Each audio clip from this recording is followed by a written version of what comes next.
Good morning, and welcome to the northeast corner of sunny, well, sort of South Africa today. There is a big bank of grey clouds coming in from the east. You're looking over the east horizon there, and that is where the sun, 3 degrees Fahrenheit.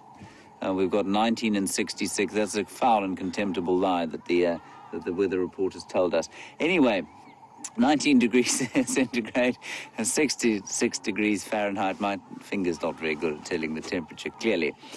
You are on a live safari, as I said, so we would very much like to hear from you during the course of the next 3 hours. Hashtag SafariLIVE if you're on Twitter and would like to talk to us that way. Otherwise, questions at WildEarth.tv if you'd like to talk to us on the email, which is fast becoming as outdated as the fax machine. But never mind about that, we still use the email here. Don't try and fax or phone us or send a letter. The South African Postal Service is less efficient than a really inefficient thing.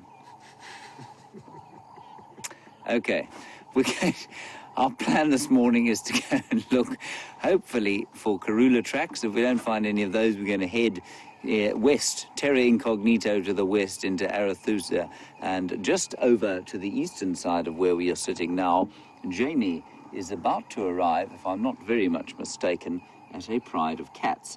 Now, let's just wait for her to get in there, and then you can join her there while I bumble around this part of the reserve.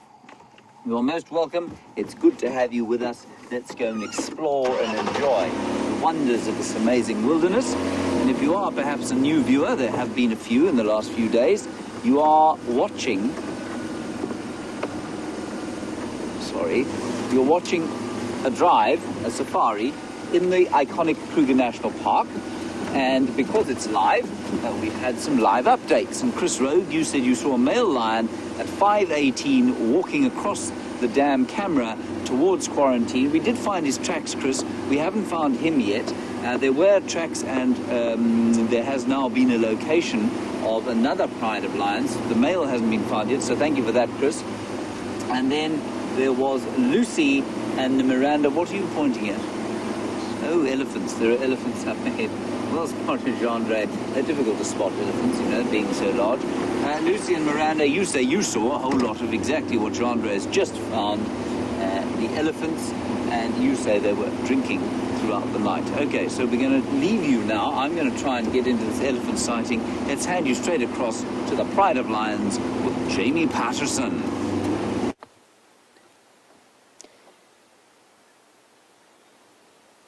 Good morning, and what a fantastic start this is to the sunrise safari. Now, last time we saw these ladies, they were disappearing off into the thickest block on Arethusa. In other words, the most densely vegetated. At the end of the sunset safari last night, they had relatively empty bellies and were most definitely on the hunt, so we left them to it so as not to disturb them. They were going in completely the opposite direction, but they've turned around and, lucky for us, have made their way, walked all the way from where they were to Djuma, which is a distance in a straight line of probably about, I would guess, at 4 or 5 kilometers. So 2.5 miles that they've covered in the space of last night. And Shellbell, I agree.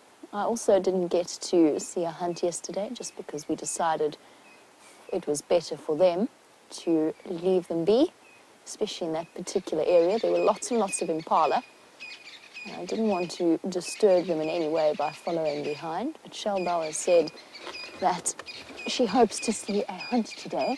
The male wildebeest that's just walked down to the pan, unfortunately, he demonstrated, fortunately for him, unfortunately for these ladies, he demonstrated the incredibly sharp eyesight that wildebeest and impala have by spotting these 5 ladies at an enormous distance and giving away their position with that alarm call. Some of you might actually have heard it watching the Djuma Dam camera.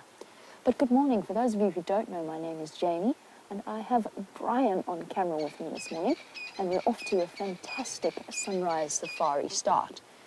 Now, Chris Rogue, I believe your update was that you saw a male lion. Can I just confirm that it was a male lion that walked across the dam wall, because obviously, as you can see, we've only got 5 females here, which is interesting. Of course, we have a constant, in this particular area, the constant possibility of Birmingham boys moving throughout.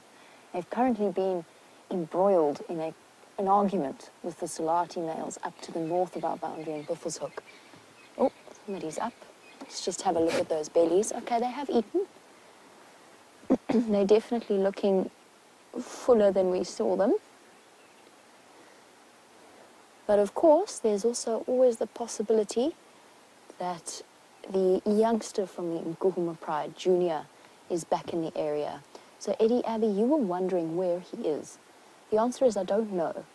We know that he was seen around Elephant Plains, seen in the area that the Nkuhumas move about in, and that was confirmed by a very careful examination of the photographs from the other guides and checking their spot patterns. That lioness, sorry, distraction, I'll come back to Junior. Thanks, guys. We owe Sam and Brent a big thank you for finding the lions for us this morning. That lioness at the back looks a lot rounder than the other lionesses. And I know that we've said that the chances are most of the females are, if they are pregnant, are in early stages. So either she moved off on her own and had a nice meal, or she is actually starting to show signs of pregnancy. Interesting. We'll get back to the conversation on Junior and where he is at the moment. In the meantime, let's head across to Mr. Henry, who has found an elephant for you.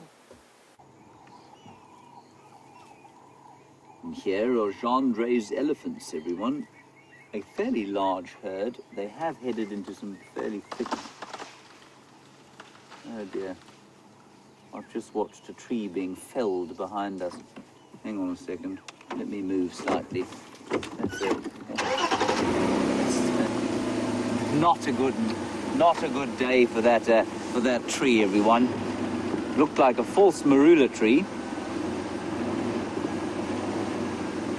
While we were watching that one very peacefully feeding there, there's a bull, a youngish bull, sort of 25-ish, I think, came through here. There he is. I think that was your coffee mug. And he just pushed over a tree that he has left alone and is not eating. No, that's not the bull. Or is it? No, the bull's there behind, coming towards now. Yeah, that's him there.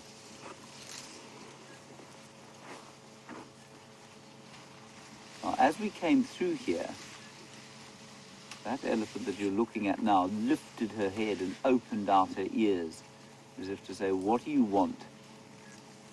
And that means that we're going to watch her quite carefully. She's now demonstrating a little bit of displacement behavior. She's coming to check us out. And she's also got an itchy ear, of course. That's what she's doing. She's scratching her ear against that marula tree.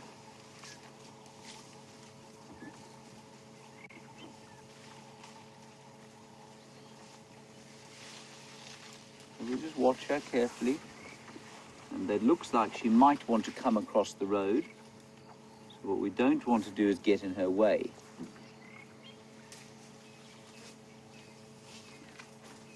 Look at that, isn't it amazing? A big bull elephant, everybody, has the same reach if it manages to get up onto its back feet as a giraffe. So, I mean, it just gives you an idea of their size. So that's a cow we're looking at. And even if you didn't know elephants at all, you could tell it was a cow from the fact that she has skinny little tusks. And I don't mean that in an insulting way at all. Oh, quickly, Andrew. Jeandre, look at that. Look at this.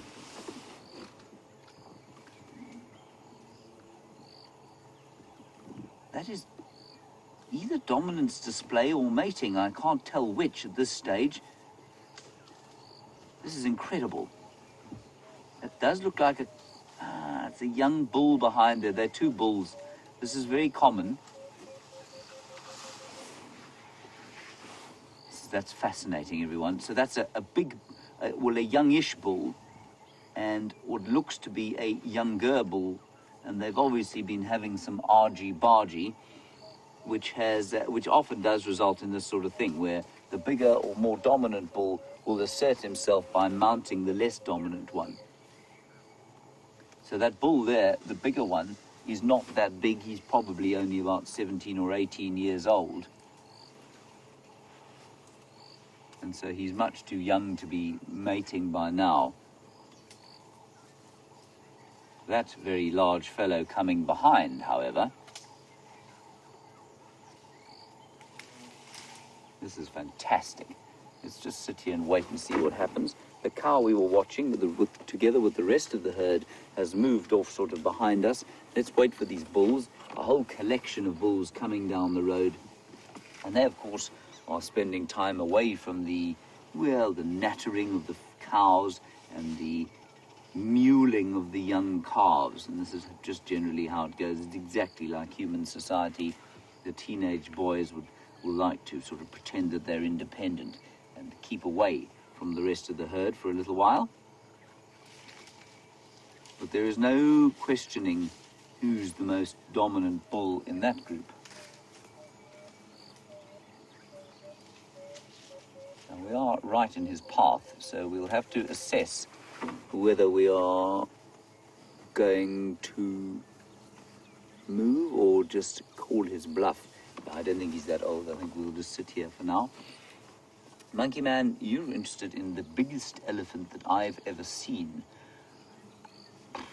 I mean, I would say the biggest elephant I've ever seen, Monkey Man, probably stood, we say 10 feet, 10 or 11 feet at the shoulder.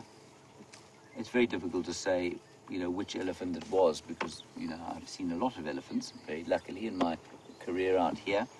But I'd say about 10, 11 feet at the shoulder, and just very large. 10 or 11 feet at the shoulder, probably over 6 tons, 6.5 tons or so. That's 6,500 kilograms.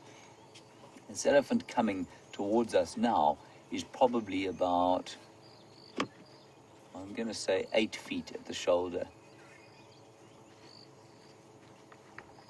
Yeah, it's probably about 8 to 8.5 feet at the shoulder. The youngsters there are just having a little bit of a a play fight. Yeah, you see,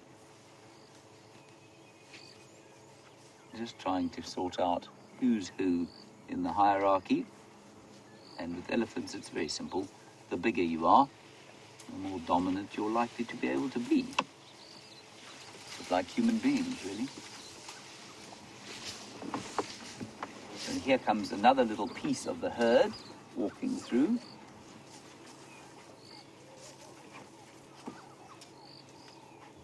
And an interesting one, with our traverse beginning on Cheetah Plains, which does border on the Kruger National Park. Eddie, Abby, you want to know if these are perhaps from the Kruger? Well, I wouldn't say immediately, Eddie, Abby, because they are coming from the west, which is where Arathusa is, and the western fringes of the Sabi Sands after that. So I wouldn't say necessarily that these chaps have come from the Kruger. But elephants, of course, have enormous home ranges. They move vast distances, so it is, of course, entirely possible that at some stage they came from the Kruger. I don't think that they're necessarily new arrivals, though. The other thing to bear in mind, though, of course, as we go towards the dry season, is that there is a lot of water in the Sabi Sands, and that means that elephants can easily come out. We act as a sort of sink here, where elephants will come out of the Kruger as the dry season progresses, and the concentration will be much higher in the Sabi Sands. But at the moment, there's still quite a lot of standing water around, so I don't think they're necessarily from the Kruger National Park, no. We're going to turn around here and go down towards... I'm just watching them crossing behind us. Let's turn around and head down towards the house there. Now, Curtis, you're in Virginia. Sounds like a nice place to live, I must say. And you want to know if elephants travel more by day or by night. Oh, that's a lovely view. Let's just get a nice shot of these chaps here. long distance of the herd crossing the road there. Is that right for you, Jeandre? Quite so. Good. That's excellent. 2 in a row I've got. Curtis, they travel all the time. Remember, an adult elephant, sort of adult bull or adult cow only needs to sleep sort of 4 hours a day. Youngsters sleep a bit more. So they will slow down at night and probably rest up, and they'll also slow down in the deep middle of the day when it's hot.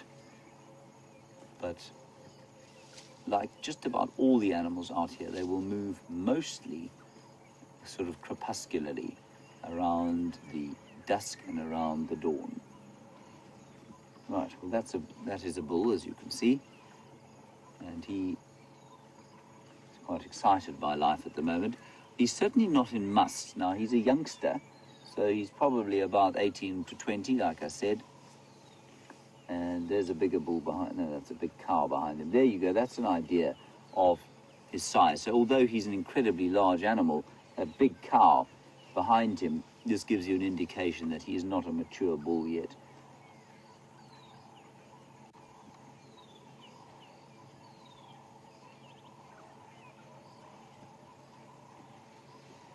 There's a very nice question here, of course, is that how do we know male or female elephants? And TV Stain, you want to know how it is that I'm able to tell so quickly whether they are male or female. TV Stain, I do still make mistakes, and all it is seeing a lot of elephants over the years. And you get an idea quite quickly by the shape of the back, the shape of the head. Obviously that one was so obviously a male because he had, well, about 5 feet sticking out in between his back legs, so that made it fairly obvious. But you can start to tell, also with the females, TV Stain, if they've hit puberty, you can definitely see a swelling on there. They've got what we call pectoral mammae. In other words, their mammary glands are between their front legs. He's destroying more trees there, and you can see that as soon as an elephant hits puberty, there does start to be a swelling there, and that makes it quite easy. But I do still sometimes look at an elephant and think, ooh, I don't know, especially the young ones.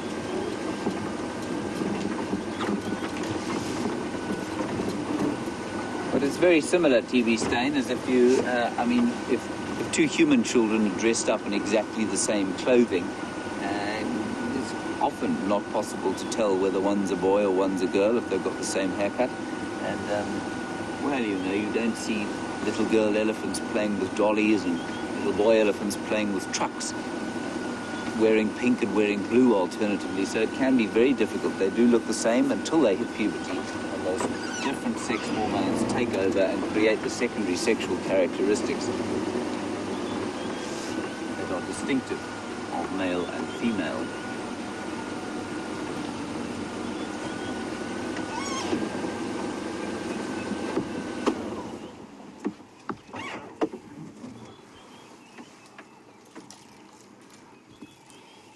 Watching this elephant snapping a few branches, and we've watched one bull push over a tree. And Kim in South Carolina want to know if an elephant is destructive. Do they destruct the natural environment or destroy it? Yes, they do, Kim, absolutely. But remember that the natural environment here, the woodland, you refer to it as forest, we'd call it woodland because it's more open than forest, Kim. You will find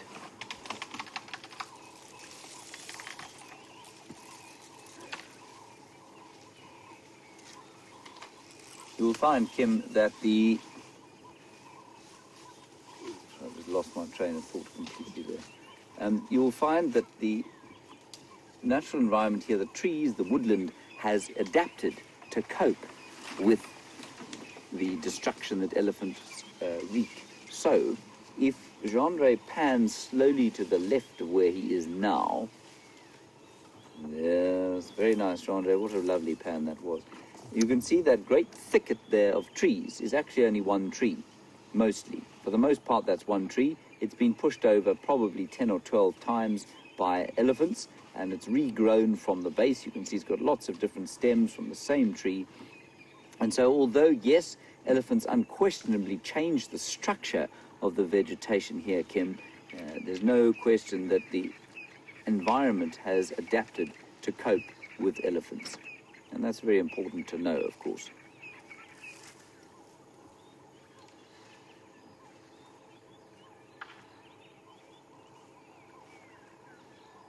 Beautiful picture. Lucy, you're in South Bend, and every time I hear about South Bend in Indiana, I'd like you must tell us a bit about what it's about. It sounds to me like it's a quaint and very pleasant country town in Indiana. You want to know if we ever cut the wood up to use it for firewood that the elephants push over? Sometimes, yeah. You must remember, though, there's a big drive in the area now to stop people collecting firewood. Certainly for years and years, people did collect firewood for the lodges, and a lot of people still do. But every piece of wood that's pushed over becomes a home for something else. Every tree that's pushed over actually becomes a sort of... This is actually quite interesting, sorry. Every tree that's pushed over becomes an ecosystem on its own.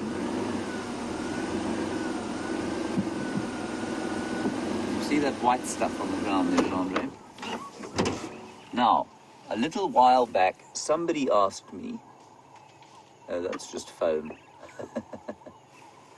Anyway, okay. I'm going to get back to my story about urine once you've been at the lions, because the lions are more interesting than that story. But hold on to that thought. We'll see you shortly. Still with a very happy group of Nkuhuma lionesses, or at least very comfortable looking group of Nkuhuma lionesses, all fast asleep. Still relatively empty bellies, and not full by any stretch of the imagination. They've got that slight bulge, but other than that, they haven't managed to have much of a meal. They're those massive front paws. Oh, what's up, girl?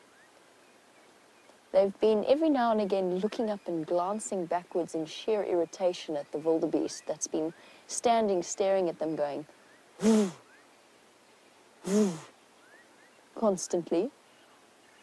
He seems to have moved off now. He's calmed down. He's realized that the lionesses are not going to jump up and hunt him. I think he's moved off towards having a drink at the dam. Oh, long night.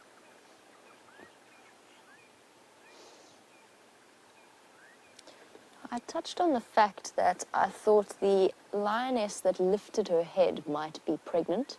She just seems as though she's bulging a little bit further towards the back part of her body, towards her hips.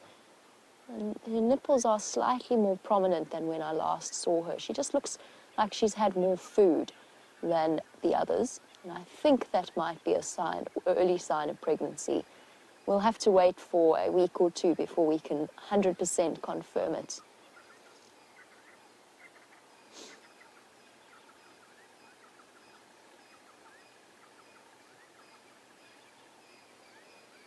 Apparently, the lioness that we suspect is pregnant. Oh. Hold on one moment. What have we all seen, ladies? What's behind us? I don't see anything, but they've certainly all heard or spotted something. It could be the elephants that I've been hearing.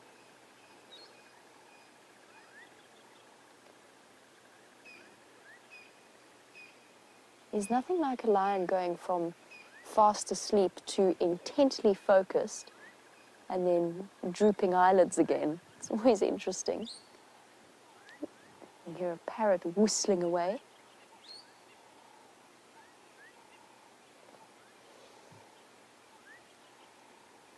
The young lioness that we were chatting about, that we suspect might be pregnant, behind Amber Eyes. Oh, there goes Amber Eyes back to sleep. But this lovely lady apparently was the first Nkuhuma lioness to be seen mating with the Birmingham boys. And thank you very much for that particular piece of information. Not always that easy to cast our eyes or cast our memory back, but Sarah, who has kept very close track of the Nkuhumas, has sent through that information, that she was the first to mate. It'll be interesting to see over the next few weeks if we get more signs of pregnancy. And then, of course, the most exciting part of that will be, where do the Nkuhumas, or where will the Nkuhumas decide to put their den site? Now, Jessica, you were wondering about why there are no cubs, and I will answer that for you in a moment, just because we are talking about the anticipation of new cubs. But Mark, you were wondering if a pregnant lioness will still hunt. And yes, that's one of the extraordinary things about the animals out here. Survival means that you have to be able to hunt, or one has to be able to hunt for oneself, even if there is a pride to help out and assist. Look at all of those flies all over this lioness. They're all over the lioness, and they're certainly all over Bryan and myself, constantly settling on our faces. So Mark, yes, a pregnant lioness will hunt right up until the final stages of her pregnancy, and she will fight for her access to the carcass during that time. Just as a pregnant leopard, we saw Karula kill a duiker, or we saw the after effects of Karula's hunt of a duiker not more than 4 days before she gave birth. Now, it's obviously for leopards, it's even more essential because it's just them, all on their own, having to hunt and provide for themselves. But the lionesses will hunt as well. You might find that there is a degree of caution. Obviously, they are going to slow down a little bit. But either way, still capable of being ferocious predators. And it's always phenomenal watching the pregnant animals, even with the impala and the wildebeest, for example, running away from predators. And their physical, excuse me, sorry, I couldn't hold that one. Their physical resilience is remarkable, unlike mine apparently, to dust and to flies and all kinds of other allergens. My apologies for that. I hope you didn't all get massive shocks watching wherever you are. And back to Jessica's question about why there are no cubs. The answer to that is, over the last few months, with this particular pride, they have been thrown into a state of turmoil by the takeover of one male coalition from another. So a male coalition of 5 young males moved into the area. There we've got a nice clear view of her belly. And those nipples are definitely more prominent than they were last time I saw her. I'm sure that's the case. So Jessica, when the takeover bid occurred, there's a possibility that some of the Nkuhumas were pregnant. They also had a couple of young sub-adults, Junior being one of them, and then 2 sub-adult females. Now, when any lion coalition, when any male coalition conducts a takeover bid, the repercussions for the cubs of the previous coalition are dire. The males will actively seek out and kill the cubs of the previous males, and that's so that they don't have to invest energy or time or anything of the sort in order to raise those cubs before the females are ready to come back into estrus, and the males can pass on their own genetics rather than another male's. Oh, these flies.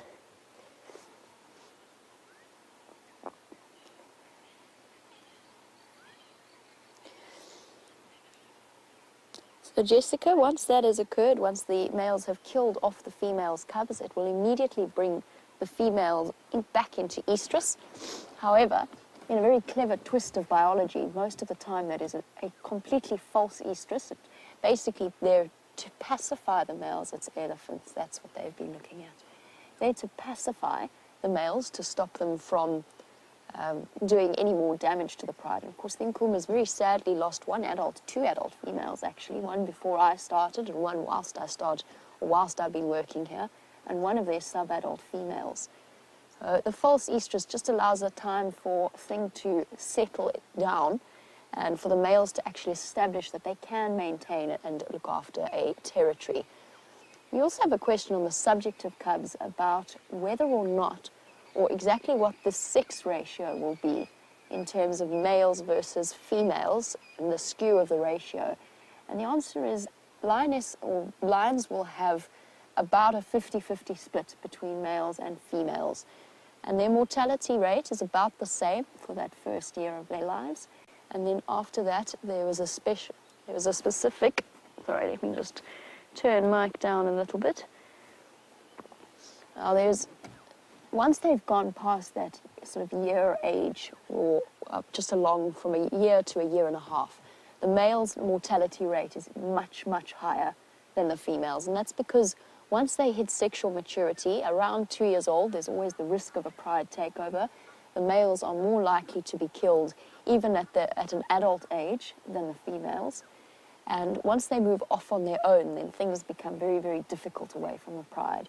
So the ratio eventually evens itself out to have, or not evens itself out, actually skews in bias of having more lionesses than male lions. And that's because the mortality rate after about an age of a year is far more heavily biased towards the survival of females over males.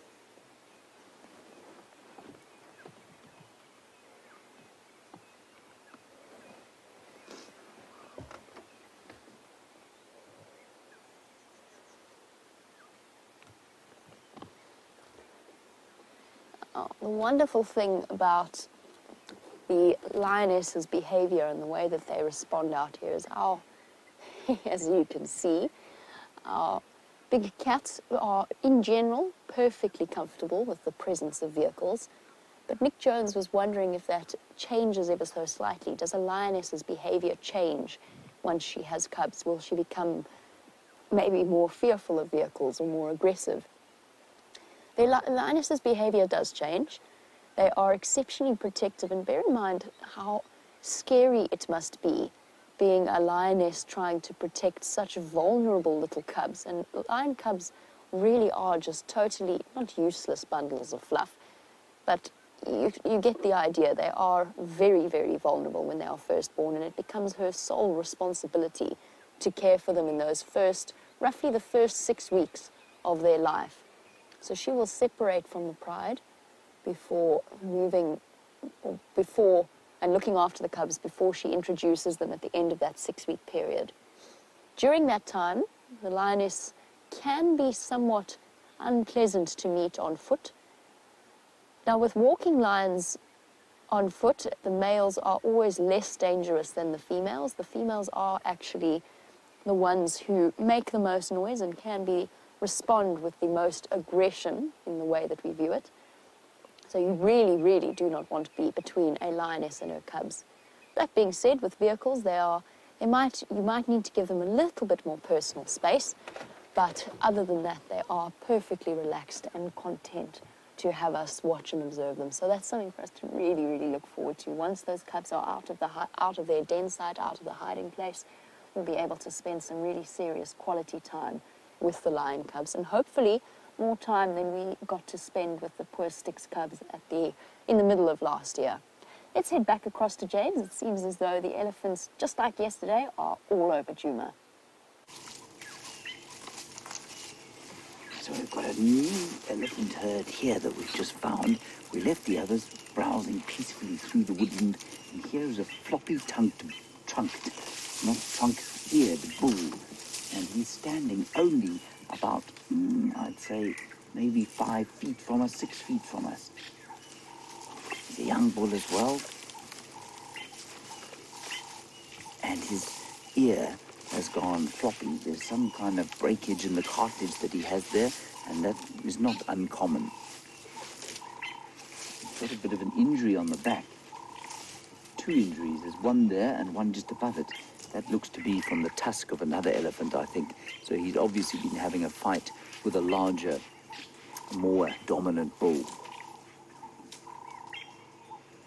It's interesting, a lot of the bulls at the moment seem to be in must. It basically means that their testosterone levels are all through the roof at the moment. So that kind of display that you saw earlier, and the behavior of most of the sort of male elephants over the age of 18 will be slightly more, I don't like to use the term aggressive, but shall we say rambunctious than it would be normally. They'll be pushing each other around and trying to assert themselves. Sometimes that does spill over to their interactions with us, but not this morning so far. He's probably about 20, maybe just under that. And so he is no kind of threat to us at all. He will be very comfortable being around us, but won't feel the need to kind of dominate us for any reason. Lovely light there catching him. And the elephants all loving the grazing at the moment. Of course, if they can, elephants will always eat grass. And in the winter, that's not possible. But in the summer, when we've had a bit of rain, they love to eat the grass. And interestingly, they're eating parts of the grass that many of the grazers are unable to eat. So they're eating the stalks. Now, the stalk of a grass is made up largely of sort of structural material, of cellulose and lignin, and those are very, very difficult to digest. And there's not a great deal in the way of sort of the rich carbohydrates or limited, even the limited protein that you get out of the leaves. That's what most of the animals will go for when they're eating grass. So wildebeest and zebra and impala, they will go for the leaves that grow underneath those stalks. But the elephants seem to be happy to eat the stalks, and I suspect also because of the richly nutritious seeds that are on the top of those stalks. That one is now behind the bush.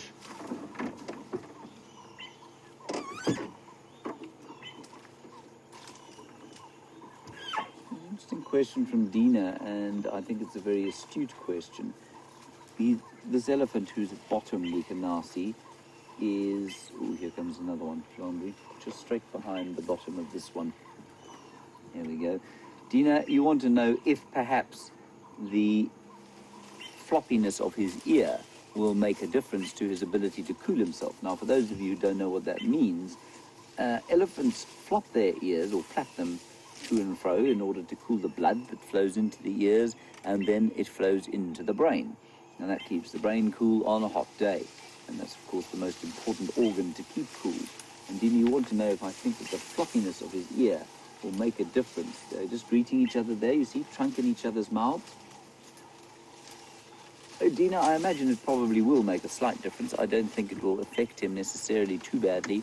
Elephants are astoundingly resilient and amazingly able to adapt to whatever troubles befall them. We know of that famous elephant cow who lives around here, who's missing the bottom third of her trunk.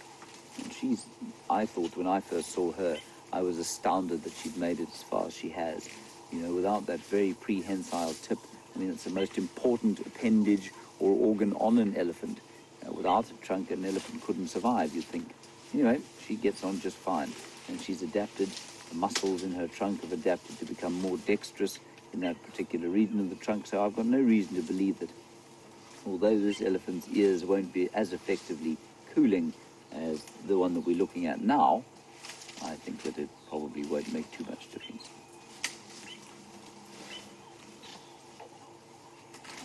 All right, let's just go and say goodbye to the cats, and we'll press on from here.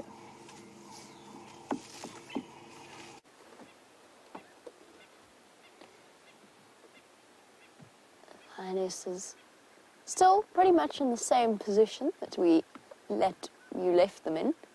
One of them just having a very solid groom around her leg. I've just heard reports from Cheetah Plains that they found tracks for quarantine wandering towards the lodge. Quarantine, for those of you who are unfamiliar with that name, is the previous, or the son of Karula from a previous litter. He's since dispersed away from her territory and moved south and east towards Cheetah Plains. And I think it would be absolutely fantastic to see him. As far as I know, he hasn't been seen since, when was it? When was I on leave? It must have been, Scott was still here, so it must have been sometime around perhaps mid-February, but it has been a while since we last saw him. So we're going to be heading in that direction in a little bit. I don't necessarily think that these lions are going to be up to much, but I'm sure that at some point, James, towards the end of this sunrise safari, will swing past and just have a look at what they're up to. They look as though they're fairly set in for the morning. That being said, of course, as lions have the ability to do, they could get up and decide to hunt if the opportunity presents itself. If some hapless creature, impala or the wildebeest herd, decides to wander past, there is always the chance that they could go for it. Or indeed, a breeding herd of buffalo could wander straight through here without realizing that they were putting themselves at risk. And Monkey Man, you were wondering what the largest creature is that a group of 5 lionesses could take on. And the answer is they could actually take down an adult buffalo. They have been known to take down adult buffalo. Lionesses like this have also attempted and occasionally succeeded with hippo, although it's usually a hippo that is badly injured. And yes, of course, for lionesses, they will generally target slightly smaller prey than they would if they have a male in their company.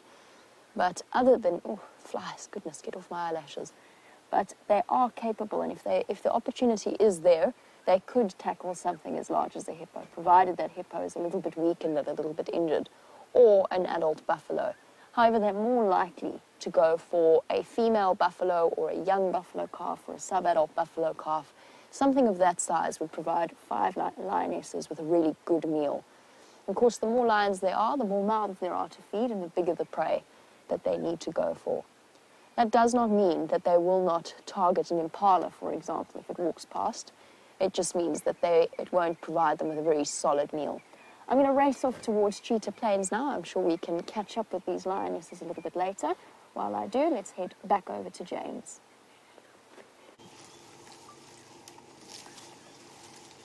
We remain with these 2 elephants. They've just had a bit of a fight, which was quite amusing, and then they sort of left each other alone. It wasn't very serious. They were just, again, doing exactly what the bulls were doing earlier this morning. And as I was saying, it seems that the elephant bulls are largely, or many of them, seem to be in some form of must or some form of heightened testosterone state, and that means that they are boxing each other a little bit. It is also made for slightly less comfortable breeding herd sightings. The breeding herds have also been slightly less relaxed. They've been kind of looked a little bit more distressed. They've been moving around faster. Their tails stuck out behind them. And I think that's because there is seemingly so much testosterone in the bulls at the moment, and that, of course, will stress out the rest of the herds. And the question is why? There isn't a necessarily synchronous period of musts for elephant bulls, so why are they all coming into must at the same time? And I don't know the answer to it. I guess one of the guesses might be that the extra grass which has come through and which has not been here for the course of the summer, probably this sudden flush of grass, maybe there's some nutritional change which would normally be spread over the length of the summer, has now been concentrated into this brief period before we go into the dry season, and perhaps that has brought on this heightened state of testosterone in many of the elephants.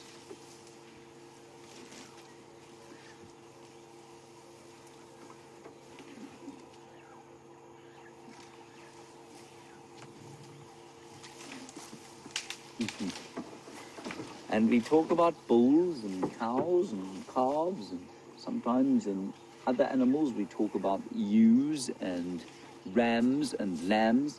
And you're in Dakota, and you want to know why on earth we would call an elephant a bull or a cow when it isn't a bovid or part of the bovine family. Well, it's much of the way we name our animals don't have necessarily biological roots, so they're just language conventions. So you actually call a whale, a male whale, you call that a bull too, and a female a bull, a cow, and a baby whale a calf. So it doesn't have to be part of the bovine family that we use the term bull, cow, and calf. It just tends to be some whatever language convention has stuck.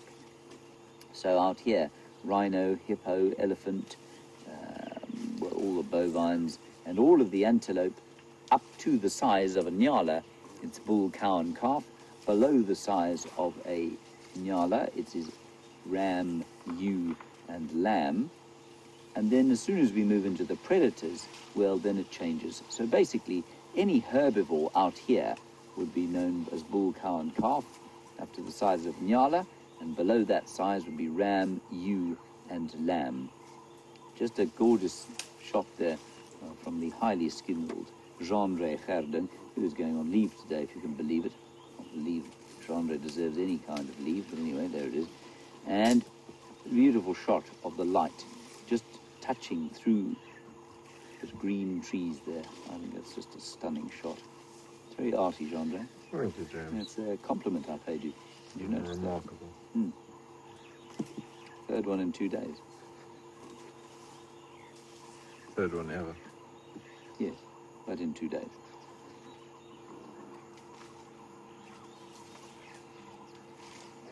Now, as the dry season comes, of course, that picture will change. That picture will eventually, those leaves will fall off the trees, but there will be a golden grey colour through the vegetation.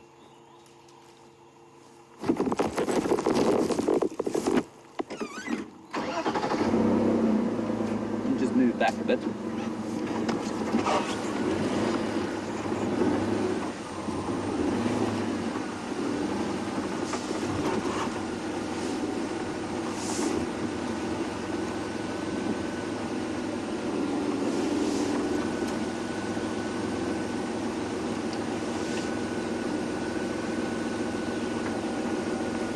There they are. There you go, Jeandre. I put the light on his face for you.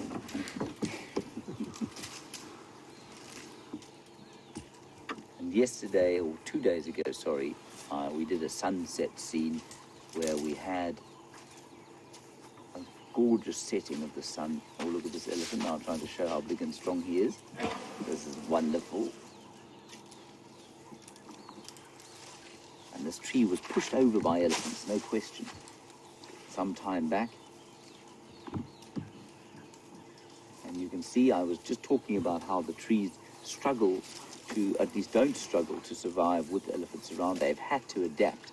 And this tree is still alive. It's very much alive. It's a marula tree. It's just changed direction. So the roots are still attached to the ground. And instead of growing in the direction that it originally did, it's now turned 90 degrees. And one of the branches has basically become the main trunk. And you can see there the branch closest to you has been sacrificed. It's died off.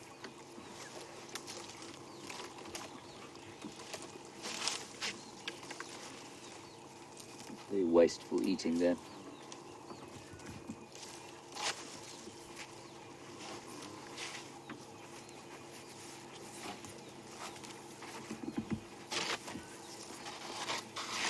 Just too wonderful.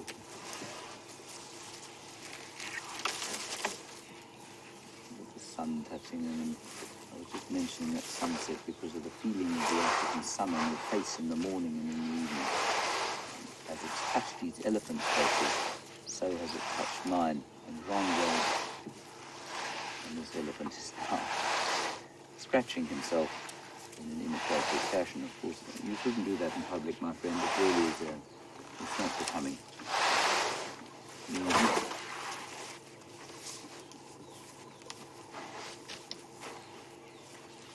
These are two great bulls. And of course, young bulls like this will spend extended periods together.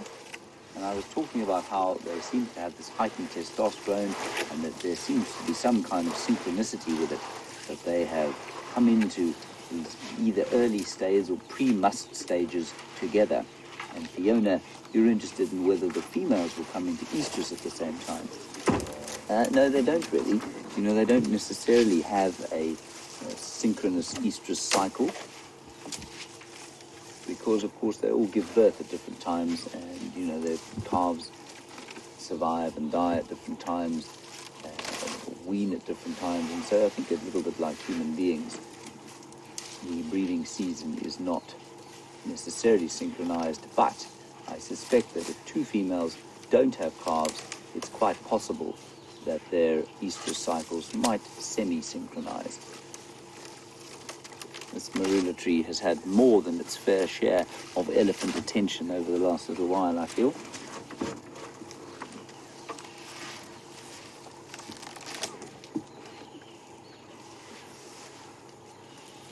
It's starting to warm up beautifully now.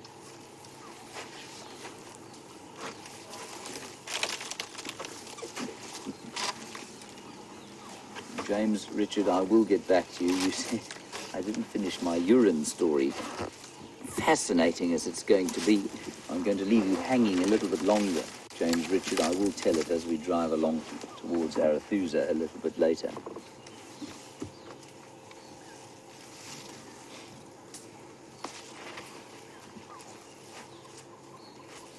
A very special sighting this is.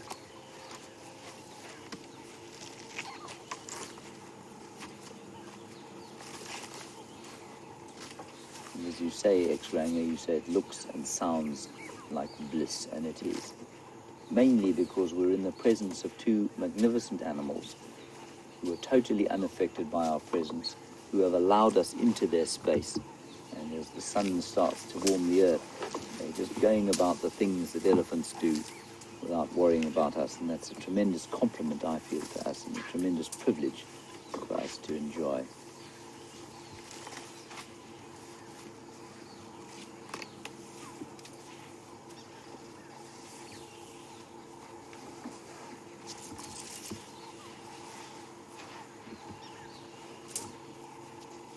Now, I've mentioned the drought, and I've mentioned the fact that there is this kind of boon of nutrition at the moment after the late rains that we've had, and many of the animals, the elephants, as we're watching now, and even the butterflies, which have come out in huge profusion as the flowers and grasses have bloomed out of the ground, have provided this kind of boon of nutrition. And, oh, that's just a gorgeous picture. Look at that.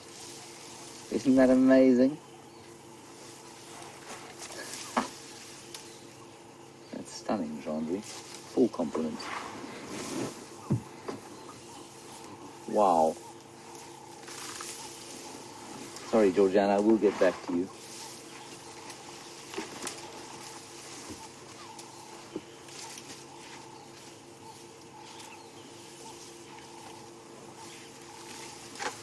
Georgiana, sorry, you're in Illinois, and of course your question's a brilliant one. Is the fact that he has that floppy ear a function of the fact that there has been some lack of nutritional vitamins? No, I don't think so, Georgiana. I think it's more than likely, in fact almost certainly, a result of a broken cartilage, which has either snapped or, I don't know, maybe there's been some sort of accident. He may have been born like that even.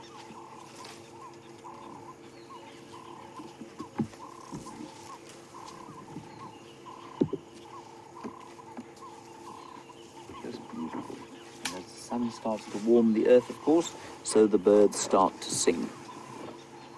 Doves, white-browed scrub robins, drongos, crested barbets, drongos, and a pearl-spotted owl.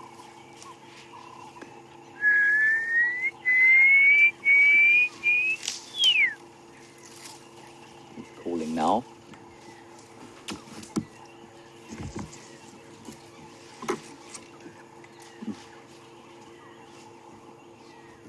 Very beautiful morning. All right, well, let's leave them, I think, heading off into the rising sun, and we'll go and look around here. Sam, who's out tracking, did see some leopard tracks heading south, unfortunately, into Little Gowrie, which is the reserve to the south of us, and that was most likely Karula's tracks, so it's unlikely that she's here, but maybe she was going back to fetch the cubs. Who knows? So we'll just check around here a bit and see if they haven't come back this way. And then we'll make our way to Arathusa to see what's going on there.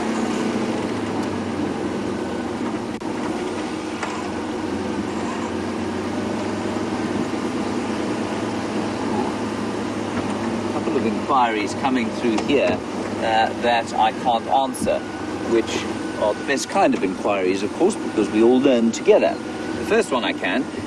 Monkey Man, you want to know what is the difference between a marula tree and a false marula tree?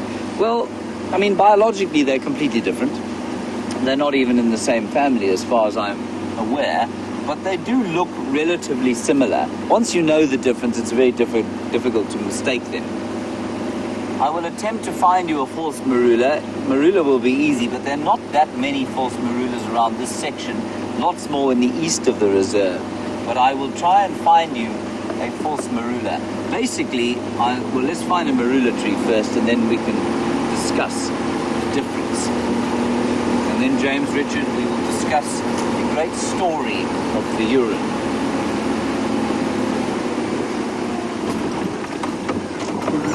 Right, so here's a marula tree, everybody. This beautiful big tree in front of us here, mercifully unharmed by elephants over the years. And this tree, compared to the false marula, a false marula's got similar bark, but without those white patches. They seem to be largely grey patches. And then the leaves are different as well. The marula tree has a compound leaf, which means that the leaves are, well, it's difficult to describe, really. A compound leaf basically means that each of those leaflets, the obvious things that you might call leaves, are actually part of a larger leaf, which if I can get a piece of one, I will show you. I can't get a piece of this particular tree, but I'll show you what it means. They've got compound leaves. False marula does not have compound leaves at all, but the easiest way to show you, Monkey Man, is just to show you the difference. But this is a beautiful example of Scleracariae birrea, the marula tree. And then, oops, your other question is, what is the etymology of the word marula? I mean, where does the actual term come from? I couldn't begin to tell you, Monkey Man. I really don't know. So if anybody can tell us, where does marula come from? I'm not sure. Yeah. And I'm assuming that it comes from an indigenous language in southern Africa, may even be in Kenya, because I know that they go all the way up there.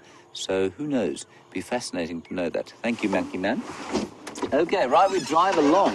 The story of the urine I wanted to tell you was that I was asked a little while back why it is that when a gecko goes to the loo, there is a sort of brown bit and then a hard white bit on the end of it. And I gave some nonsensical answer about perhaps it's the sort of packaging of the keratin or chitin in the exoskeletons of the insects that those geckos eat. That's absolute rubbish. If you are the poor person who had that question answered to them in that manner, please send me a virtual clip over the back of the head. Absolute nonsense. What that white bit is the, of course, I did explain the one thing I got right, of course, was that birds and reptiles defecate and urinate out of the same hole as the cloaca, and that means that the urine and feces are mixed together. But the urine is extremely concentrated, and that white bit is actually crystals of uric acid. That's what the white bit is on a reptile's poop or on a bird's poop. And that's what I thought I saw on the ground there. It was actually just foam from where an elephant had been very enthusiastically relieving himself after a long night. So I apologize to you for my very poor answer a little while back, but I do give myself a small pat on the back for finding out the correct answer. Jeandre, don't shake your head at me, I'll drive you through the thorn bush.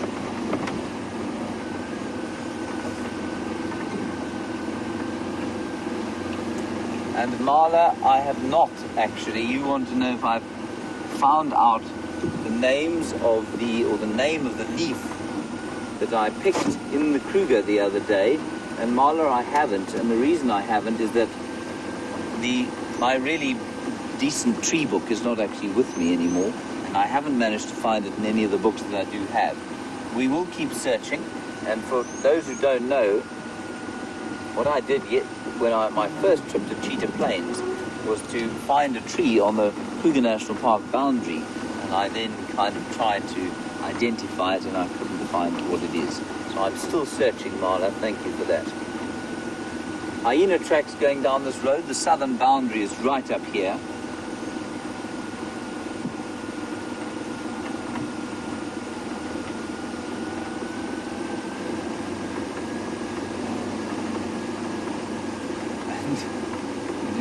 One here from Juanita. With all my time in the bush, would I need to retrain if I was to go and try and operate in the jungles of Mexico, for example? Or would I just be able to sort of pick up where I've left off here? Jeandre, there are two aspects to that question. The first one is, as far as guiding techniques go, I'm sure that would be very similar. So while I'd be able to take somebody on a drive and perhaps have a conversation with them, I wouldn't know anything about what I was talking about, but for the most general ecological principles. So yes, there would definitely be some extra training required. I would have to familiarize myself with the ecology of the area, the different soils, the different trees, and the different animals, and that sort of thing that occurred there. Even the birds. I mean, a big thing about taking a safari here, for example, is that you need to know the birds and to be able to identify a bird as it flies over or just quickly as it sits in a tree and then flies away. So that's very important. So if I was to go to a different area like Mexico or Costa Rica, which of course has a vast plethora of different animals. Sorry, I just thought I heard an elephant off to the side, but I didn't. Then I would have to retrain, because it would be impossible for me to take a decent ecological guided experience in an area like that I haven't seen before. There's a quarry up here. I'm just going to check in here. Karula does sometimes like to use this as a sort of pathway to the north, but I suspect quite strongly that she is in Little Gowrie to the south of that big road that we've just been on, which is a deeply distressing development. You don't see a leopard and two cubs, do you, Jeandre? Well, do tell me if you do. I'll consider it. Thank you. Nothing in here. Jamie at the moment is hieing her way across to Cheetah Plains, see what's going on there, on the vast plains, where the ostrich was seen yesterday again, if you can believe it. Perhaps some cheetah.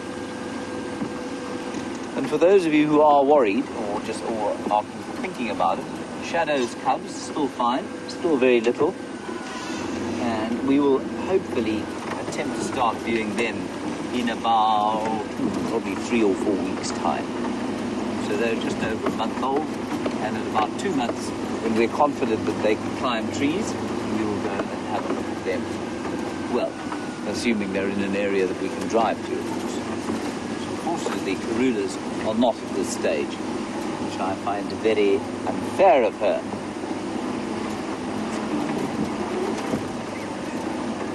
So as I was saying, to the south of this main road,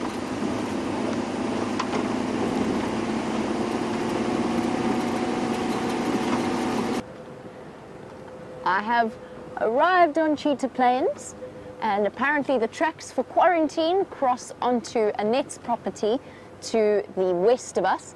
So unfortunately we've missed out on him, and there's always a little part of you that twinges in sadness when a leopard that you were looking forward to following up on has wandered off across the boundary. But things distract me on Cheetah Plains, and that distraction comes largely in the form of being completely not where I thought I was. And in fact being not lost exactly, just don't quite know exactly where. Well, I know where I am. I'm at the Bushstiller site because I just came to a dead end and had to do a big U-turn. And so on we continue. The reason, or where I'm trying to make my way now, is Ephraim tells me that there's a male and a female lion on Mala Mala, but visible from the boundary, that are on a buffalo kill. We're going to be heading across in that direction. You can see he doesn't know who on earth it is, so it's up to us to go and solve that little part of the mystery. Probably a Birmingham boy, but we definitely don't know that for certain. Right. Let's go this way and see what we can find. As always, I've got my trusty paper copy. Ouch, just hit myself in the face with it. Got my trusty paper copy of the map, because I haven't managed to get my phone all figured out just yet. But this is a good way to learn, a very good way to learn roads. Okay. So, lesson learnt. I took a bit of too much of a right. I need to go a little bit to the left. Okay. I think I've got this under control at Arbel's Junction. I just went slightly wrong. And I'm trying to take, I know a set route perfectly down to the southern boundary, and I know all the roads along that route, but I'm trying to take a completely different route in that direction just because I feel as though it makes far more sense to do that and to get to know the different roads rather than ones I'm already familiar with. Very strange weather as well. The clouds starting to, we've got bright sun on one side, oh, and a load of trees, and then some looming dark, dark clouds above our heads. Wonderful autumn transition weather. There you go, Bryan, giving you a very clear view. Doesn't feel like rain. They just feel heavy and dark and a little bit cool as we come into autumn. It's really, really interesting seeing, we're not joined on to Djuma, on this Cheetah Plains property, but we're not very far away from Djuma either. And it really is interesting to see the difference of the vegetation. I'm seeing a lot more round leaf teak, a lot of gardenia, and just, although it would still probably be classified within the same biome or the same type of ecosystem, it just looks very different. Okay, now this is where I should have been going long before. We're on our way.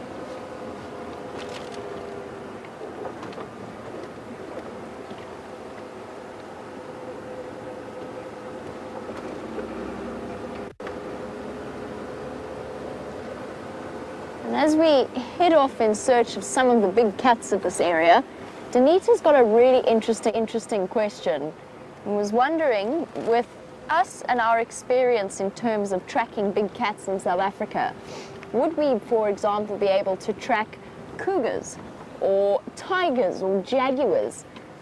And it's one of those really interesting things that a lot of the best South African trackers have been called into situations like that to help out with tracking those different species of big cats.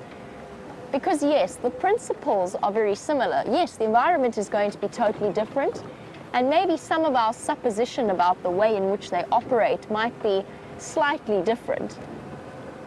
You know, tracking is the visual aspect involved, and then there's also the more guesswork that you involve, that you try and think about, if you were that animal, where would you go? And for certain animals, we've got very good at it. With the lions, for example, we know the routes that they like to walk, or where they usually walk, and from there it's just a matter of half following the tracks and half jumping ahead of yourself. And the better you get at that, the faster you can track. But a lot of South Africans have been called in as essentially as expert trackers, in order to help track down the big cats. And I know that it's something we're all interested in doing. It would be a wonderful way to test our skills. Because as good as we are, it would be a really way, first of all, of improving the technique, but also just getting to experience a different type of animal and a different type of substrate. And the Sabi Sands, as the name suggests, we've got a lot of sand. We don't have too much in the way, particularly in this area, of rocky outcrops and rocky areas. But tracking, for example, a cougar over rocky mountains and parts of the ground that are very solid would be an entirely different experience. I mean, it was much the same where I used to work on, not too far away from here, but further towards an area called Gravelot. And that was almost totally rocky.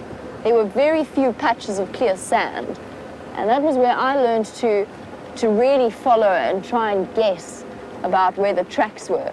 But there are trackers that I don't know, they are capable of seeing tracks where one would never ever imagine that there was a track there, and you have to, they spot them within a blink of an eye, and that of course is experience and time spent doing something like that. The more time you spend, the clearer the tracks can be visible.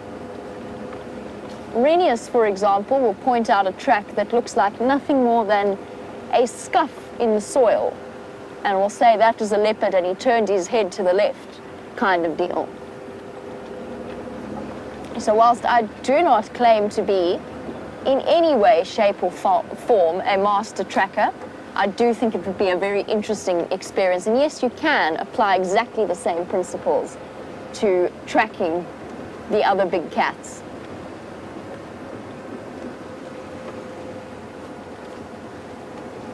And now I'm distracted, dreaming of tracking tigers and jaguars through jungles. Sounds like it would be incredibly beneficial.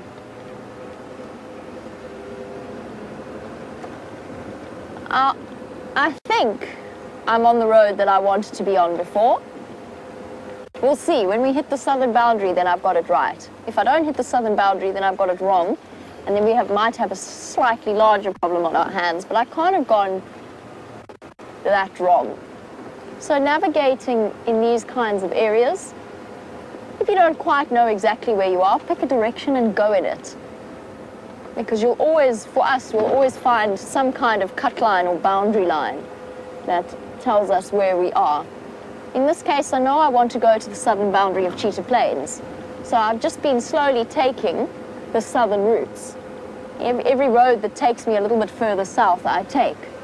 And now that I know exactly where the western boundary is, it makes life a little bit easier. Yesterday, Brent told me, and Bryan's actually reiterated, that they had tracks for, very, very fresh tracks for a female leopard whose territory is around Mala Mala, but that she occasionally comes up into Cheetah Plains. And her tracks were last seen going into this block that's off to my left. You can sort of see why a block like this might appeal to a leopard. Plenty of hiding places. And if you look carefully enough, there's little animals for them to eat. Oh, I can hear the ground hornbills as well, so we must be getting close to that clearing. Where's the steenbok? Can I go forward a little bit, Bryan? Where is it? Oh, there it is. There it's hiding. Hello, little one. This is a very young steenbok. This doesn't look to me to be fully grown. Tiny little female. What are you doing, little one?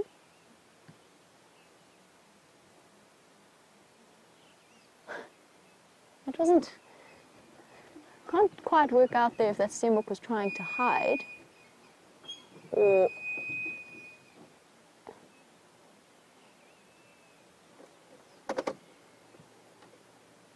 Let's just see what this little steenbok does. It has the potential to be very entertaining. Young antelope like this very often play.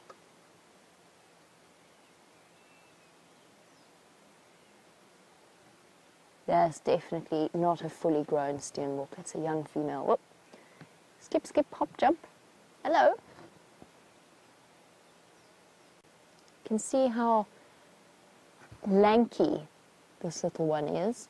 Long, skinny limbs, quite a thin body. Much smaller than the adults, but I can't... Very nervous. I wonder if it hasn't been separated from its mom. Now, usually when steenbok are very, very young, they will make their way and find a nice spot. The females will hide their youngsters there, their lambs, and leave them be. But this one's old enough now, obviously, to be wandering about on its own, and might be looking for mom. Trying to keep an eye on what it's doing. Let's go back a little bit. There will be some interesting behavior there. And then, of course, that doot, doot, doot call of the ground hornbill off to where we are approaching next. Bryan, of course, being the best imitator of the various bird calls, and even managed, apparently, to fool Brent yesterday into thinking that he could hear the ground hornbills calling. No, that little steenbok's off now. She's running away. Interesting behavior from that little one.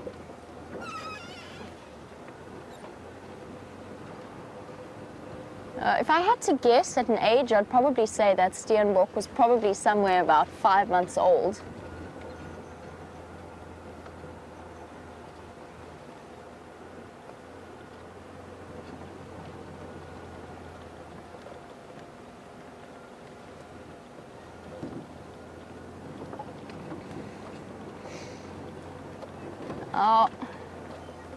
We have a really interesting question from Marjorie.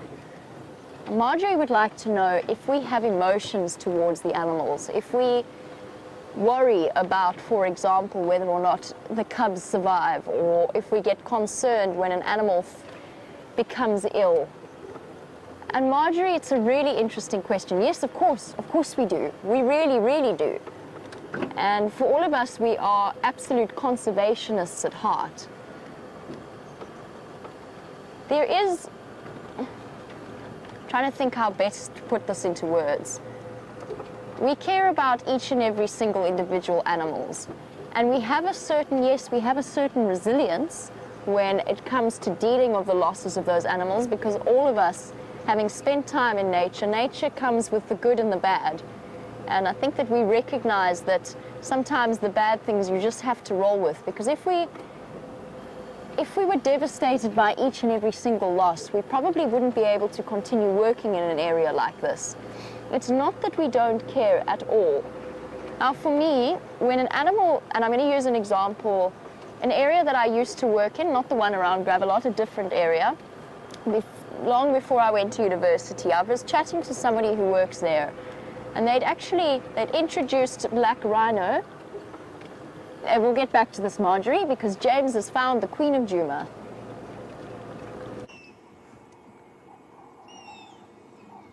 Look there, everybody. There is the mother, the great Queen of Jeandre.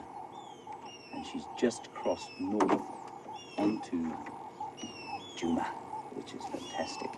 She's been south of us for quite a large proportion of the morning, apparently, and we saw these vehicles emerging from the south, and there is the Queen herself. Don't know where the cubs are. I suspect still in south in Little Gowrie, but let's just sit here and see what she does. She's been enthralling people all morning, apparently, in the south of the area, just basically walking through the golden dawn light, and now she's crossed onto Jeandre, where we can have a look at her, which is fantastic.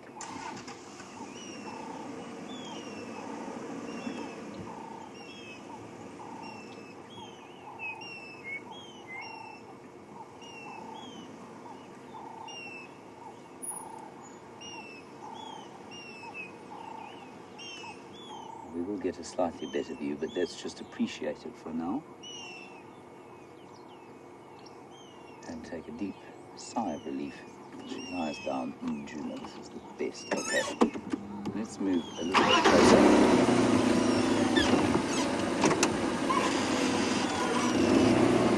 We, of course, the two vehicles can't come in here, which is quite nice for us. It means we have her to ourselves. She's moving now. She's stalking something. I'm going to keep my distance.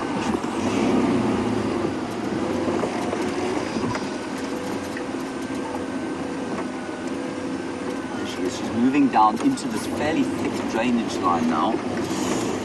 We'll be able to stay with her.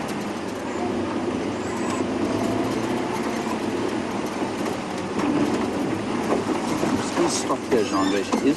She has gone to ground underneath the tree here, and she did look like she was looking at something. Can you see her there? There we can just see the dappled spots under the guarri tree.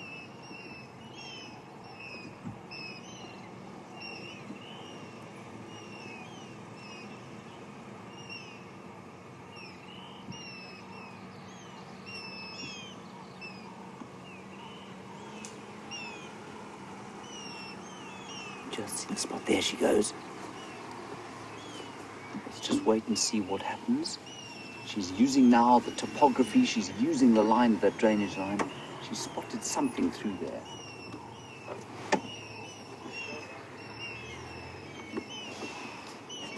Let's try and keep up with her. It does get very thick in here, everyone, so I'm not sure we'll be able to keep up with her, but we will do our level best.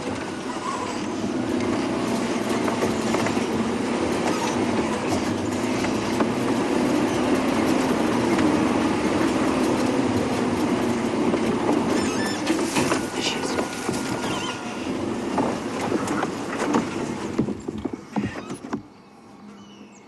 Don't know what she's looking at this stage. She's flicking her white tail tip like that, signaling to the birds above her that she isn't a threat.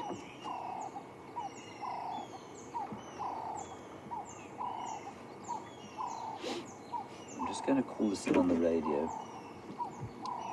Stations, Karula is to the eastern side of the Mulwati drainage line, just inside Jeandre, about 200 meters to the east of the junction with Leadwood Drive. Only about 50 meters north of Gowrie, Main. One station here.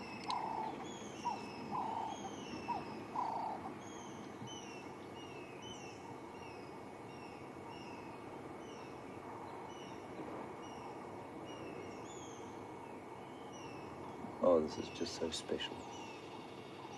Listen to the quietness. Perfect leopard hunting kind of quietness. See how she uses the shade to good effect there. And Brazos, you say, fantastic job finding the Queen of Jeandre. It wasn't very hard.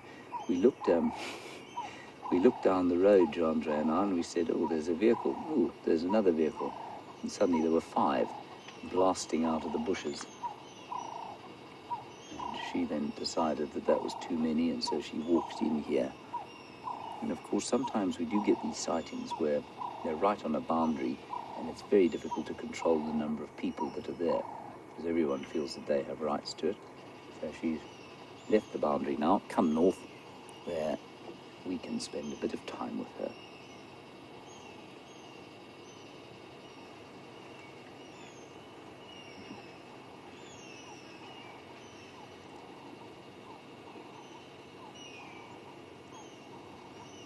It's just beautifully peaceful now. Off to the sort of right-hand side and behind your screen, or behind your backs if you're listening in surround sound. Not that we're recording in surround sound, but you can hear that sort of plaintive whistling. There's a southern grey hornbill.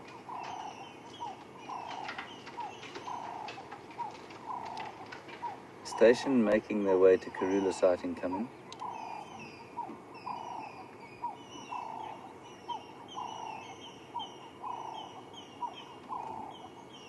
Station off-road just north of Leadwood Drive coming. So there's somebody driving through a forest just to the side of us.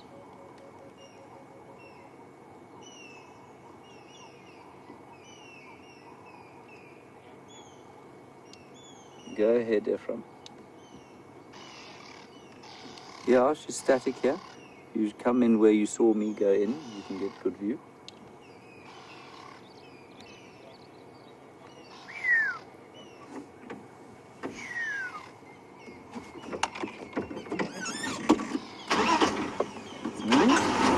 Like I say, everybody, we've had a lovely view. I'm not sure that we're going to be able to keep up with her through here. It is very thick now. If she's now mobile north, very thick. Just trotting down through there. So we'll keep our distance. We don't want to put too much pressure on her at a sensitive time, as we know. So if we do lose sight of her, well, at least we had a great view. She's trotted through here. And I wonder if she hasn't spotted something that she might try and eat. Wow, we're never going to get through here, I'm afraid. You see her, Jeandre? Yeah, I don't know that we're going to be able to get through here, everyone. She went down this animal path over here, straight down into the drainage line. And there was just a huge amount of bush now. Some cow noses in here. Yeah, got it. You got it? Yeah. The mob mound other side. Static. Static. Your monitor. Spotted, Jeandre. Ephraim's got through there. Ephraim, come in, Ephraim. Have you got visual there? She's on the termite mound in front of you. Just keep coming straight forward. Okay. For us, however, to get through here is going to be a piece of driving, the likes of which... Mobile. Where is she going? It's going west. I have no sight of everybody, but Jeandre can see her. She's going west. Let's see if we can get through here. Can't go this particular area. She's coming this way. No, she's west. Straight west. That way. That is west. Hold on, everybody. What a wonderful view we've had there. Termite mound. She and her daughter Shadow do favour termite mounds. Okay, we're going to try and get through here. I don't think it will affect her negatively because she's now a little bit of a distance from us. Oh, sorry about that, Jeandre. Sorry. Jeandre just got his back sliced up there a bit.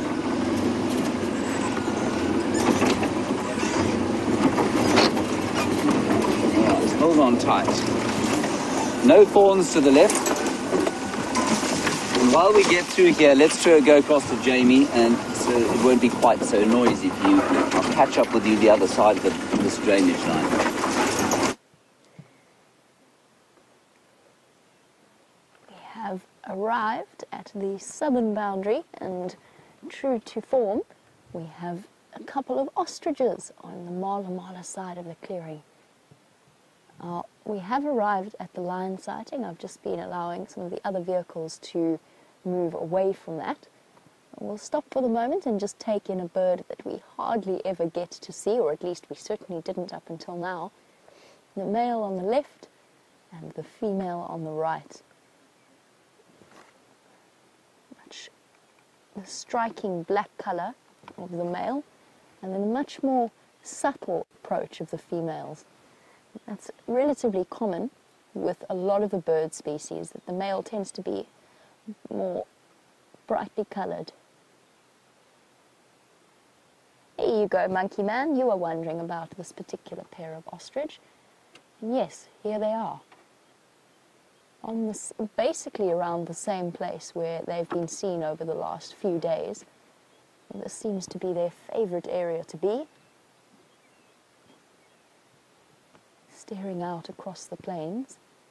I'm hoping, just judging by the way that they're moving, that they might move a bit closer towards the boundary.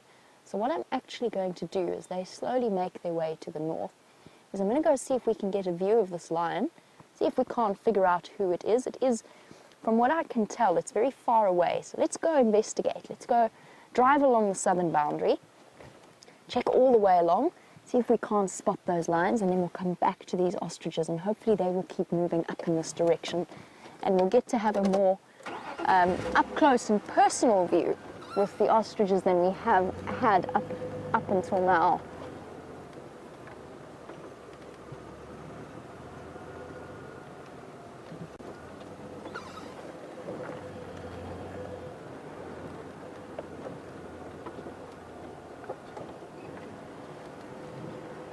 We were chatting a little bit about our personal feelings and our personal emotions towards animals, and whether or not we care. And yes, I mean, we'll go back into it. Yes, we do care.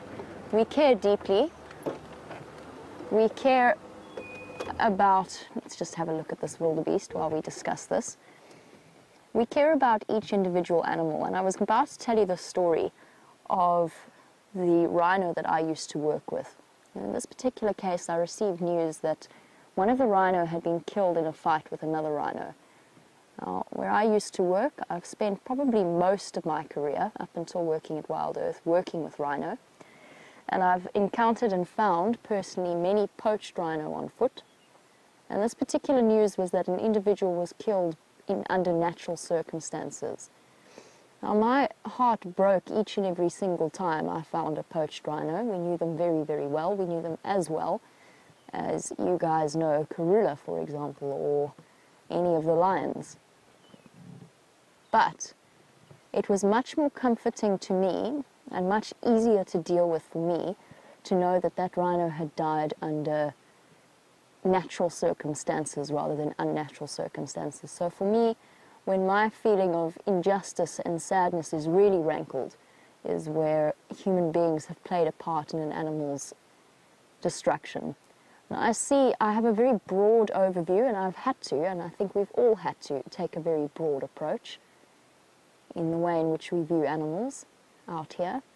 And that is that the natural cycle of things does continue. And we're not being insensitive when we're saying that. We're not dismissing the emotions that are attached to it.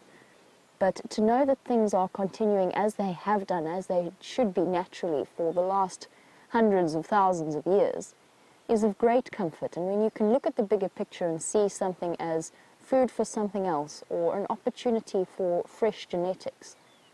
And yes, that's hard to put into perspective when young cubs are killed, but it's one of the ways the populations are kept down.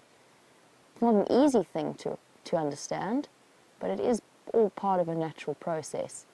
But yes, we care deeply about Karula's cubs, and I think we would all be absolutely devastated if something happened to them.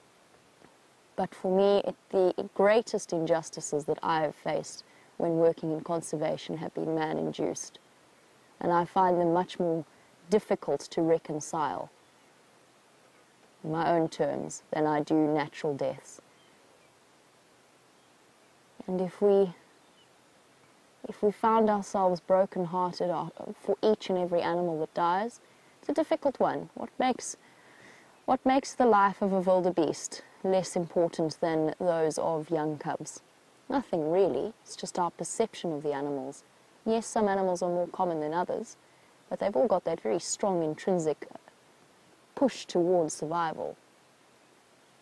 So it's not an easy subject, and it's one that I think we all have slightly different feelings on, but I can safely tell you that we all do care. And it's also provided me with an opportunity to try and see this lion, and I have to be honest, I can't see one. Bryan, you said you saw one moving towards the dam wall, all the way back there. Yeah. Right at the back. Oh dear. Let's go see if we can't get it. Oh, sorry. Actually, I got so distracted by the question that I was answering is that I didn't actually talk about what you were watching on your screens. Now, that is a male wildebeest. And as you know, male wildebeests do not have a harem that they keep to themselves, but instead they have a territory, and they try and get the best possible territory in order to attract the ladies to come and to stay. We are going into the rutting season. Now, between the tips, or between each half of his hoof, he has what's known as an interdigital, or a pedal gland, a scent gland. And what he's doing there as he scrapes his feet is he is marking his territory. You'll probably find that's one of his regular sleeping spots. There he goes, rubbing his preorbital glands on the trees as well. You'll probably find that he has a midden underneath there. And if you ever find a male wildebeest sleeping spot like that, you'll find places where he's rubbed his eyes, or the glands next to his eyes, on the tree as well, as he's doing now. And you can smell them. When you go up close and you have a good sniff, either on the ground or on the trees around it, in a patch of shade, you will be able to smell a very distinctive scent of wildebeest, scent marking. So that is what he's doing. And it's one of the ways in which you can tell a male's wildebeest tracks from a female, because in that whole process of scraping his feet like that, he actually rubs the tips and makes them round, as opposed to sharp and pointy, as they are in a female wildebeest's track. Now he's going to go lie down. He's probably going to do a nice rollover for us. Come on, boy. You can't let me down now. Or he's just going to settle there in his sleeping spot.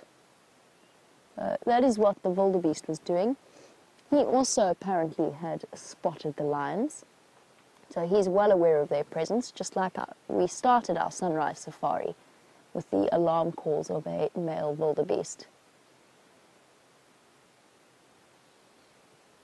I'm going to shuffle around the southern boundary, try and see if we can't get another view of those lines, or if the ostriches don't decide to move closer. But James has relocated Karula. Let's go and have a look.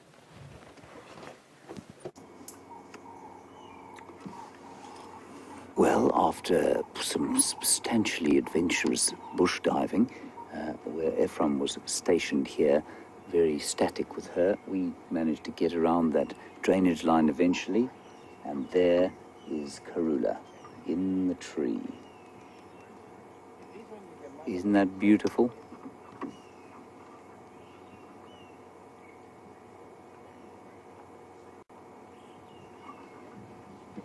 And she's just gone up the tree, I don't know, for a viewpoint, get a bit of shade up there. Gives her a nice vantage. And just to keep you posted, no cubs at this stage. I'm pretty sure that they're still south of the boundary. We haven't found any tracks there. So she's obviously on the hunt, or was on the hunt earlier today. And she'll be surveying her domain from up there. Looks like the perfect place for a queen to survey her domain, don't you think?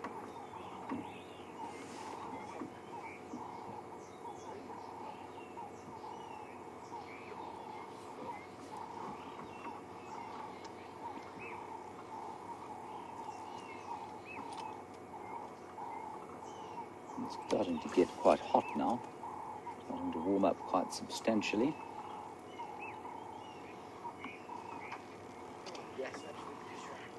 And we're not going to spend the whole morning with her. We'll just give her some time. We are going to give her more space than we would normally, simply because of those cubs. And maybe she will need to hunt a bit later. And of course it is almost impossible not to have any effect at all on an animal that is trying to hunt with a vehicle like this. So while she's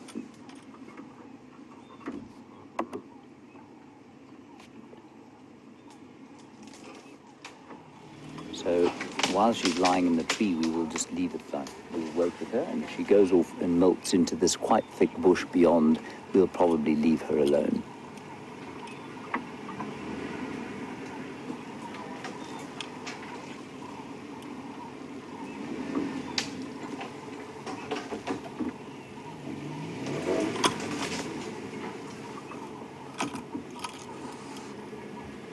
And of course, the carnivores give birth to what we know as altricial young.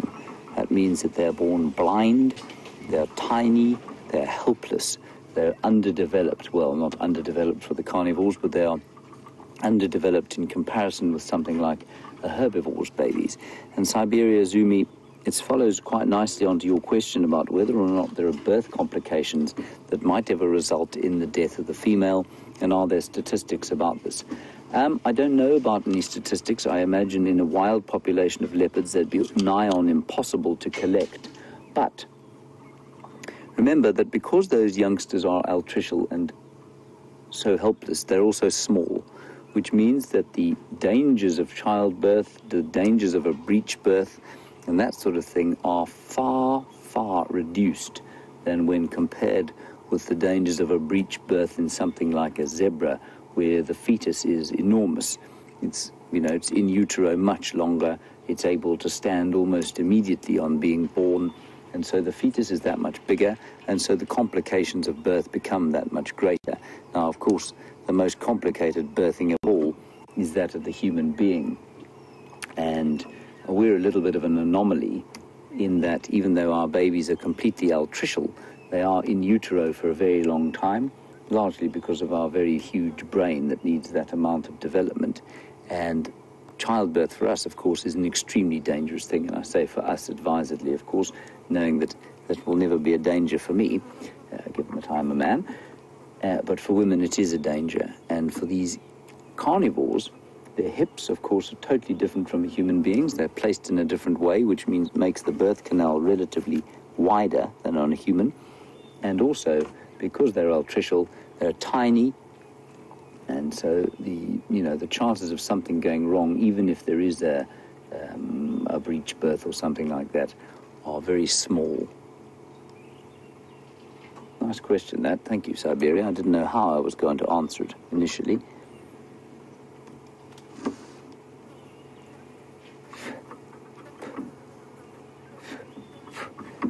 Being attacked by a fly, very enthusiastic fly.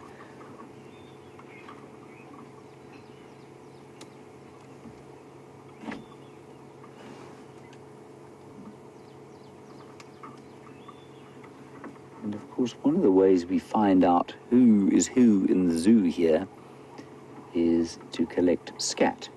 And Deanna, you say, do we ever collect scat for paternal research? Deanna, I think you've obviously been watching for a while, because yes, indeed, we do collect scat for paternal research. We do it for all sorts of other research. So, everybody who doesn't know, what we do is we collect fresh dung from a leopard, which is foul and not very pleasant activity at all, but we do have to do it from time to time. And then we send them into a research group called Panthera, and Panthera will harvest the DNA from the dung, and then we'll be able to get a much more accurate picture of the family trees of these leopards, because we think we know what's going on. We think we know who's fathered whose cubs and who's who in the zoo, but it's actually, you know, a lot of it is supposition. We don't know if leopards have multi-paternity. I'm just going to sneak around here. We don't know for sure who the fathers of these leopards are, and I know that there are a lot of people who think that they can tell whether a baby leopard looks like its father or its mother, and that might be the case. I certainly can't do it, but the only way to tell for sure, of course, is through the DNA. So that's what Deanna's talking about there. Ease our way around here. Don't make too much noise. Jigger, of course, is about as quiet as a death metal concert. Not so, Jeandre.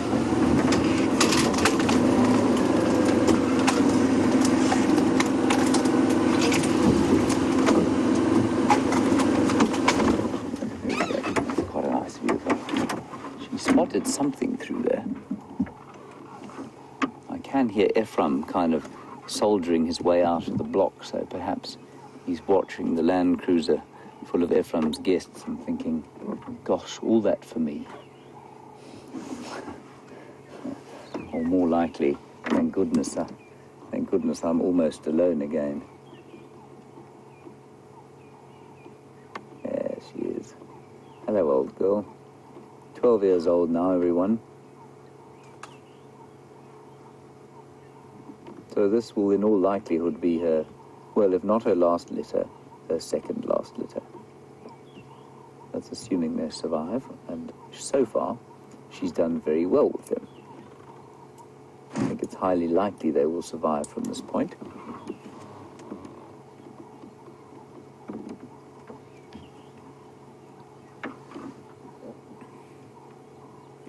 The most vulnerable stage, of course, is that stage after they're born, to the point at which they are able to move with her and climb trees.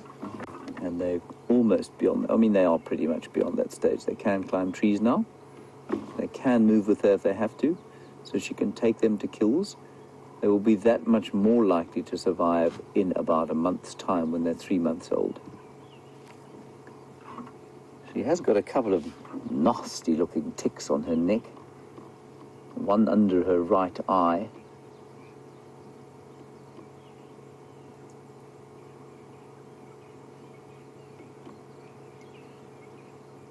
Oh, wow.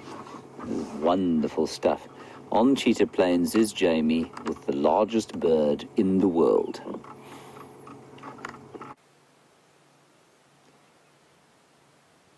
Unfortunately, the lions are just too far away and hidden underneath the bushes for us to get a good view of them. Hopefully they will decide to come further north for this afternoon's sunset safari. In the meantime, a lovely view of the male ostrich as he fluffs his wings out and wanders about picking up various seeds.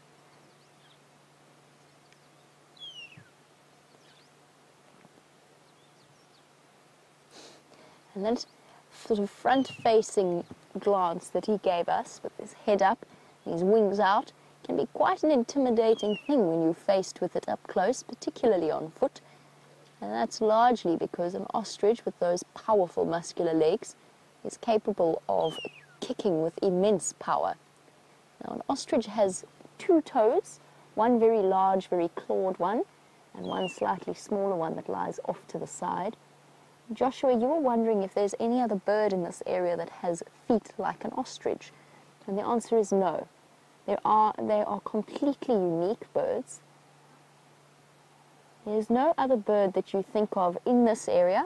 I'm discounting emus and other such bird types, but in this particular area, there is no other bird that is even vaguely structured in the way that an ostrich is. The largest bird in the world with those long legs, and you can almost get a view of those toes now. Look at that. As he lifts it up, as he lifts up his feet, see if you can see that second toe and that larger toe as he walks. There you can sort of just catch a glimpse of it. And you've got such a nice contrast between the male and the female here. Roughly the same size, but very sexually dimorphic.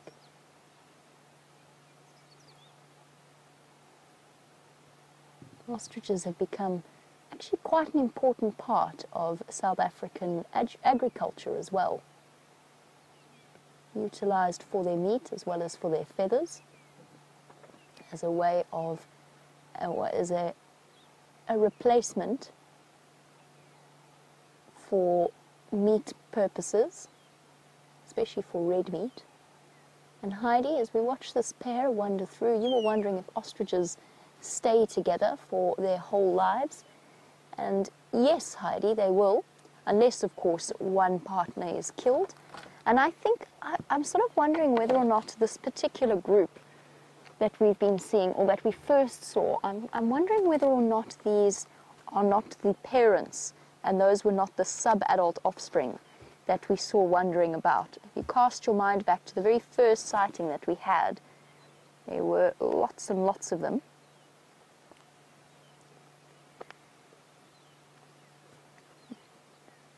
And it takes the chicks a good few months to reach the adult size.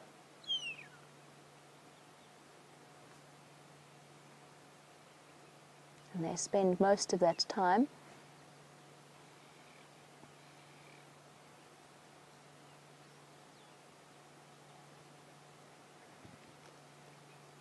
they will spend a lot of time in the care of their parents. Sorry, I just got distracted there watching which way he was going to go. And as we watch them ruffle their feathers constantly, Jeandre was wondering, excreting a mixture of feces as well as urea. Just like all the other birds, their urine, or they're dealing with uric acid and uric waste, is excreted in a solid form rather than the liquid urine of mammals. But as he fluffs himself up and about, Jeandre was wondering, do they groom themselves as much as flighted birds do, that rely on their feathers for flight? They certainly do very similar things. Whether or not they do it as much, I don't actually think they realign their feathers as much, but they do shuffle their feathers, and they do also do all of the things that flighted birds will do in terms of grooming. In other words, they will dust bath, they will occasionally go and wet their feathers, and they will preen and spread that preen oil, because bear in mind, the grooming process is not just to realign the feathers for flight, or feathers that have been ruffled for flight, in flight. Go backwards a little bit, see if we can't get a slightly clearer view of both. It's all right, girl. Now bear in mind, one of the big purposes of a bird grooming is to spread preen oil from the base of the feathers across the feather as a way of acting to waterproof them. Now that is an essential process when, for example, it starts to rain. Now we haven't had a particularly rainy season, but just imagine being an ostrich with that fluffy covering, but quite quite a thin body that now becomes waterlogged. And an animal that isn't protected from that kind of effect could actually find itself being very, very cold, and possibly even to the point of being hypothermic and waterlogged. So the preening process is not just to realign for flight or to realign after flight, but it serves a lot of different purposes as well. And it also, of course, serves to prevent a buildup of parasites that will quite happily inhabit a bird's feathers, from ticks through to fleas and mites and various other creepy crawlies, tiny little microscopic creatures. Just look at the difference between the hornbill and this ostrich as he hops about at the back there. We've always had these close-up views of yellow-billed hornbills, and now all of a sudden you see them in perspective. And it is absolutely interesting to get a sense of scale. And I know it's hard for all of you to really get just how tall an ostrich is. Now, if they decide to wander across onto cheetah plains, then we'll be able to do a comparison sort of between, you know how you do those screenshots where you compare one of us to the size of an elephant? In the future, we will be able to do that with an ostrich as well, if, of course, they decide to come and join us on this side of the boundary. But Brian, you were wondering about how tall they get. The answer is between 2 to 2.5 meters in height. Now that's absolutely enormous. They are not small birds. 2.5 meters is, what's that? That's 6 foot to around 8 foot, or 8 feet, sorry, in height. The largest bird in the world. That is exceptional. That's far taller than I am. Brian, of course, being considerably taller than myself, might be able to be eye to eye with an ostrich, although I don't think he'd want to be. Not quite. We certainly wouldn't be as low to the ground as I am when faced with one. And I've spoken before about how intimidating an ostrich can actually be. So a large male, about 2.5 meters in height. It's definitely, and with those, you can see just how powerful those leg muscles really are. And TB, you were wondering about which is the male and which is the female. You're currently looking at the female with her somewhat drab plumage and rather bland coloured neck. So in this particular case, the species of birds takes the approach of the male being brightly coloured here. He is on the left, striking black and white with a brown fluffy tail. Much more brightly coloured than the female, and that's for reproductive purposes. Something like weavers. So weaver birds, the females generally very drab, almost in cases indistinguishable from the different species, yet you'll get the bright red-headed weaver, you'll get the southern masked weaver, all of those males very brightly coloured and very distinctly coloured as a way of attracting the ladies. And in breeding season, the males actually flush pink. There you go, Eileen. You were talking about the pink legs. You've seen male ostriches with pink legs. That is generally more prominent during their breeding season, and it's a flush of blood around the legs, and it also will extend all the way up to the neck, and it is a reproductive, again, being more brightly coloured when it's time to breed. And he's sort of slowly disappearing off and away. And I want to continue along the southern boundary, really check out everything that is around here. While I do that, let's head back across to James and find out what he's looking at. Well, there are not many better ways to spend a Friday morning than sitting with the Queen of Juba, the doves calling behind us, the sun warming the back of my neck, and I was just getting into it there. The plaintive call of the southern grey hornbill calling behind us. Jeandre, film the leopard.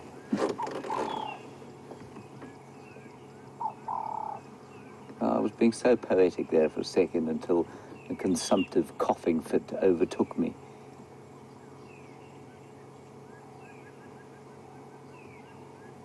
Oh, look at her.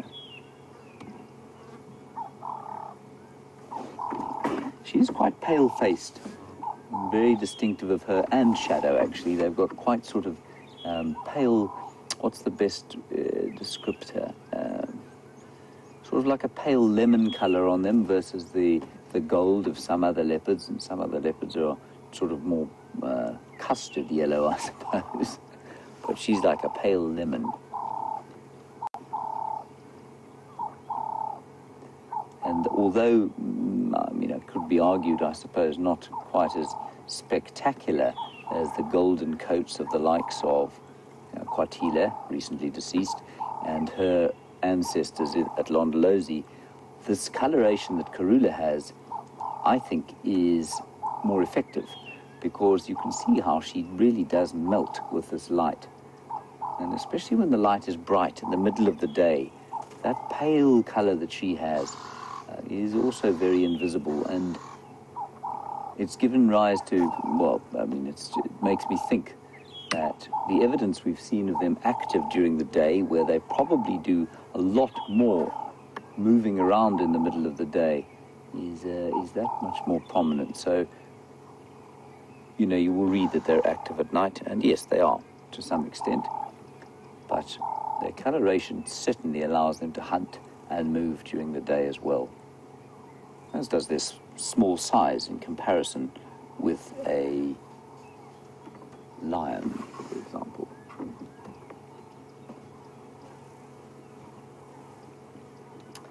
Now, many of you will know that I am an extremely competent photographer. That is me being sarcastic. I know some of you don't go in for sarcasm, but that is certainly sarcastic. I'm a horrendous photographer. But what I will show you is how, when you're operating on a budget, this is how you take a zoom-in photograph, everybody.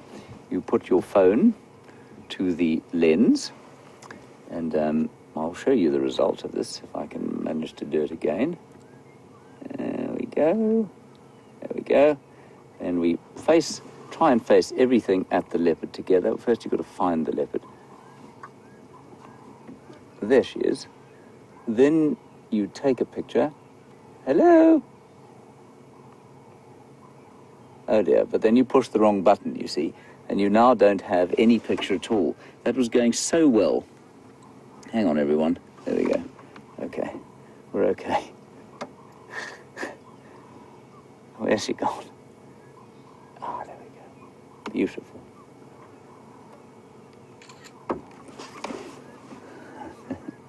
You actually get quite a nice effect. There you are, Jeandre. Can you see that at all? Or was it horrible? Is it impossible? I will post that, everybody. I will post that work of utter genius on Instagram and Facebook and all other forms of social media over the coming day. What do you need one of these big cameras like Brent Scott for when you've got a pair of Leicas that you've stolen from Kirsty the director and an iPhone courtesy of the late Mr. Jobs? Leopard now, please. Please. No, please. Justin, and thank you for your question. You want to know how it is that we spell Karula. Well, this has turned into something of a controversial subject, Justin. Karula itself is a word in Shangaan that means that means peace, peaceful one. And you can see that's precisely what she is. And the Shangaan word is spelled Kurula, Karula. Now, over the course of the time that she's been watched, that has somehow morphed into Karula, probably because if you were to see the word Karula spelled Kurula and pronounce it with English pronunciation, you would say probably Karula or something like that. Anyway, so now it seems to be spelled Karula by many people. I use the Shangaan spelling because that is the initial, that is the reason that she's called Karula, because she is of peaceful nature. And so the Shangaan word Karula is Kurula. I don't really think she cares how we spell it, though, to be honest. So whichever way you'd like to spell it, you can. But I created a little bit of a stink the other day when I suggested that the name was incorrectly spelt.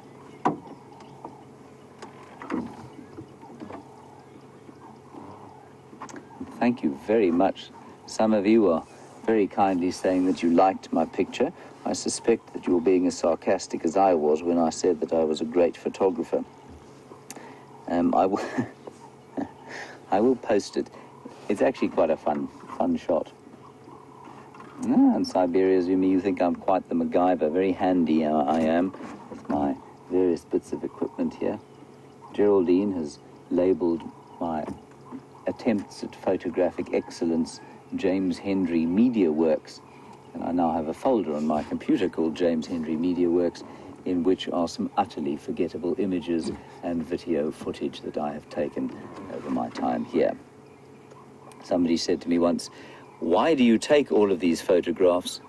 And the question is answered, well, only for myself, because no one else could possibly want to look at them. Bryan, you're in Oklahoma. We're looking at a large cat here, and Jamie was looking at an enormous bird, and you'd like to know, would the big cats ever eat a big ostrich? Absolutely they would. I think probably an adult ostrich is too much for Karula to take down. An adult ostrich, if I'm not mistaken, I haven't read up on them for a long time, probably weighs about 70 kilograms. That is about 180 pounds. And you find 180 pounds is beyond the scope. Well, I mean, it's not impossible that a female leopard could take that down, but highly unlikely. Big male leopard, yes. Lions, absolutely. Lions will eat ostrich. I've never seen it before. I think that's more a function of the fact that ostrich are rare in this area. And so hopefully, not hopefully for the ostrich, but it would be very interesting to see a Birmingham coalition chasing the ostriches across those plains one day. Yeah, that would be fascinating. But absolutely, Bryan, the big cats do eat ostriches, lions specifically. They're the only ones that are really big enough. Hyenas will try and take them as well, but hyenas are not very fast, and ostriches will probably get away from them. Although, as we all know, the apocryphal story, probably apocryphal story of ostriches running in circles. All right, somebody's trying to get into the sighting. Excuse me 1 second. Station making their way to Karula sighting coming.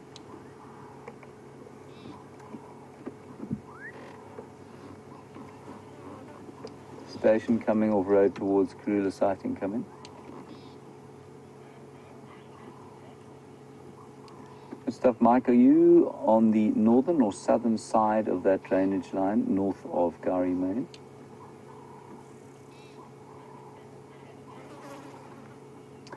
Okay, stand by one. Let's go across to Jamie. She's got another fantastic bird to show you. I'm going to get Mike into the sighting. Mike, best... Here we go. Another unusual bird species to add to our list for the morning. The magnificent ground hornbills. We heard them when we stopped to look at that young steenbok earlier, and they were in this general direction. Well, here we go. A whole group of them. I've counted 3 so far, but I'm sure it's the same group of 5 that you were watching with Brent yesterday.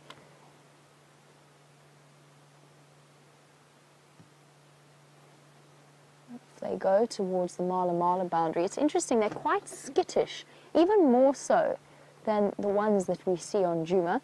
But hopefully the more that we see them, the more that they're going to relax a little bit. Let's try sneak forward as much as we can and try and get a view of all of them, just so that we can comfortably record, for example, the sexes and the different makeup of this particular group.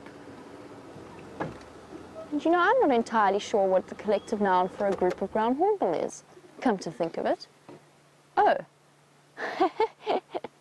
I'm distracted. I've just seen the lions. I can see them really clearly there on the dam wall. We'll just have a quick peek.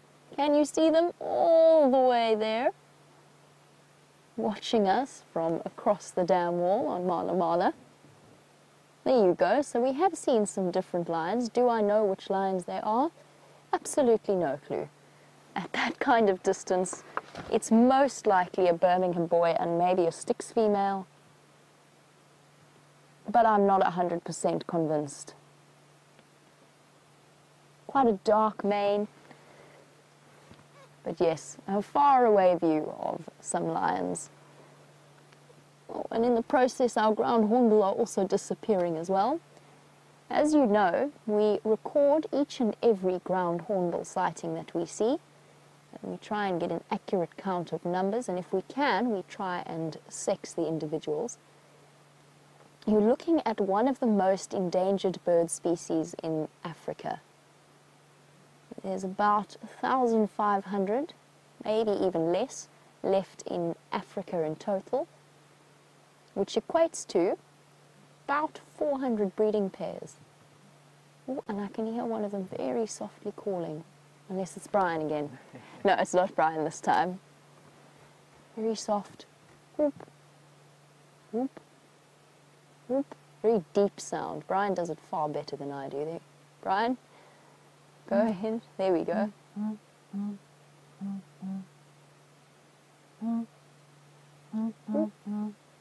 Look at that. Looking up, stopping whatever it managed to catch after it swallowed it and looked across in our direction. Bravo, Bryan. Thank you. It is a talent that all of us strive at perfecting, or a skill that all of us strive at perfecting, let's put it that way. Some of us have more of a natural bent than others. I'm unfortunately not nearly as gifted as Bryan is at imitating the different bird calls.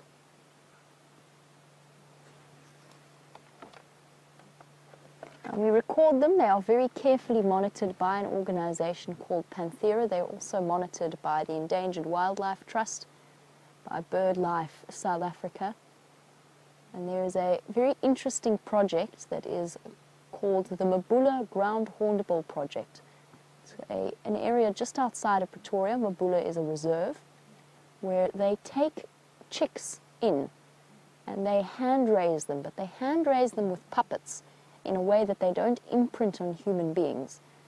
Because the last thing you want when you're raising an animal to release it back into the wild is to have it imprint and become attached to people. So what they do is they have, and I'm sure many of you have seen, it's quite a common tactic when hand raising different bird species is to use puppets. They do it with wattled cranes, they do it with blue cranes,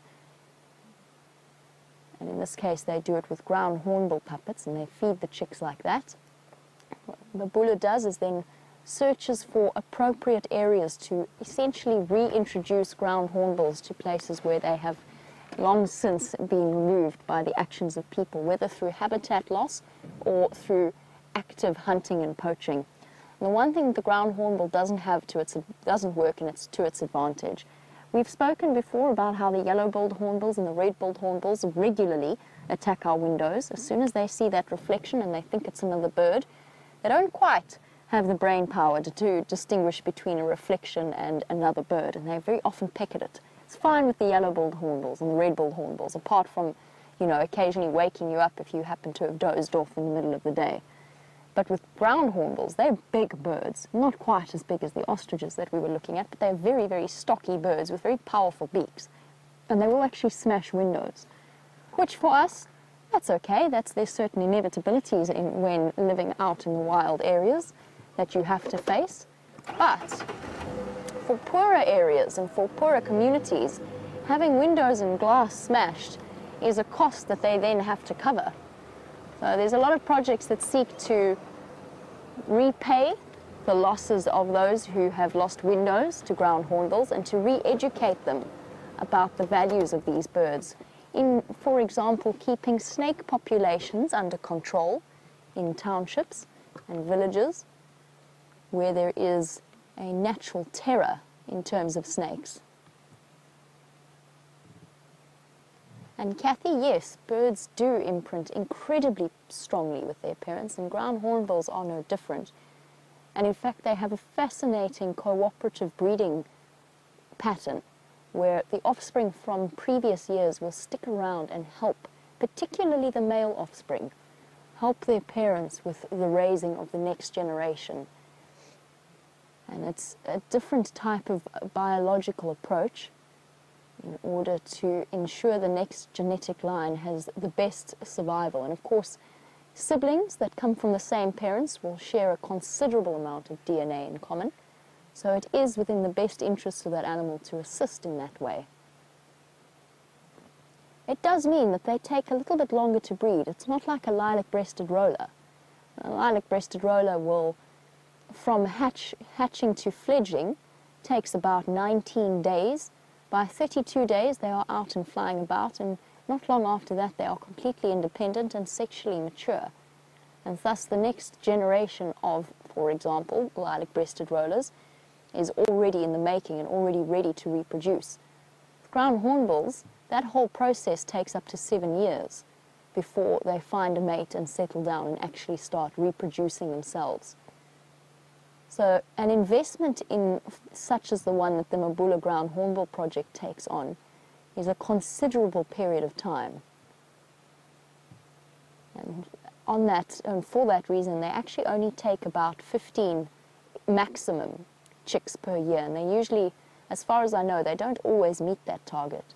Because one of the things that we used to do, where I used to work, was to go in and take away the second egg from a wild ground hornbill nest. Now that might sound terribly like interfering and terribly cruel, but as with a lot of species of raptor, the second egg in ground hornbills is purely an insurance policy.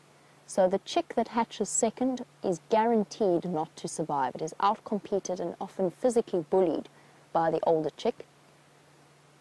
So that was something that we used to do, and that kind of commitment and that kind of interference with nature, in that sense, is justified because of the incredibly low numbers of ground hornbill that there are throughout the world, and their incredibly difficult reproductive strategies. Once it gets to the point where that population has recovered, that kind of interference will cease, and they will be allowed to continue as they would have done during their natural lifespan. I don't know where the others went. So far we've only managed to get a view of 2. I definitely saw more, but they seem to have disappeared off into the shade and further towards Mala Mala. Well, at least we did get to see, albeit very far away, we did get to see a view of those lions.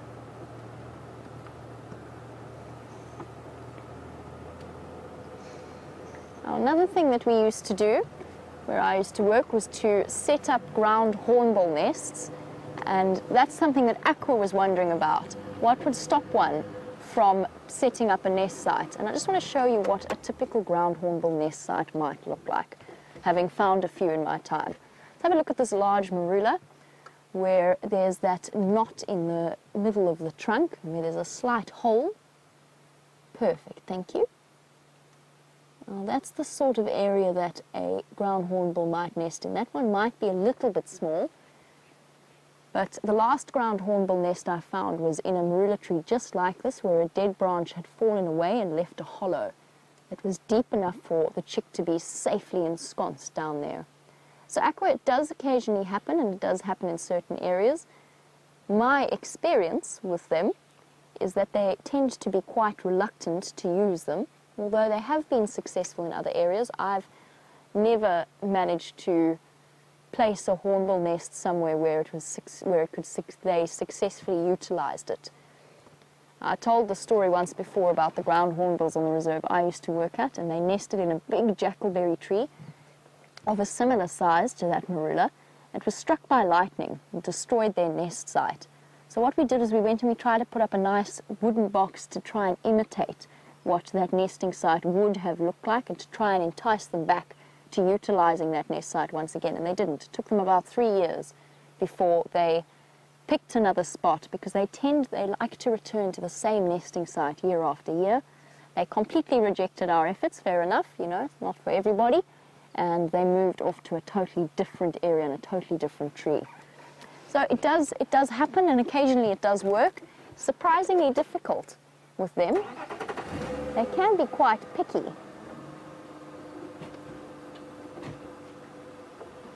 And the rollers are busy displaying, but unfortunately very far away. I think I'm not going to work straight into the sun.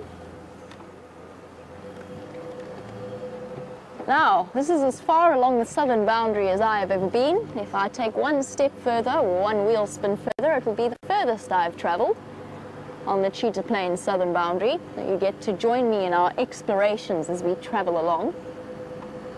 Let's see if we can't find that leopard that Brent and Bryan were having a look for yesterday. She was somewhere around this area.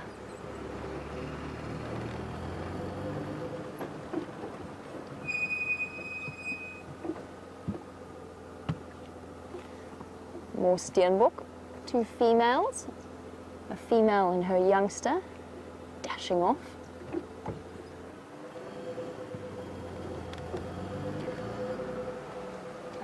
And just in case you were wondering what happened to the ostriches, they wandered further south towards Mala Mala. While I continue my journey along the southern boundary of Cheetah Plains, let's head back to James and Karula.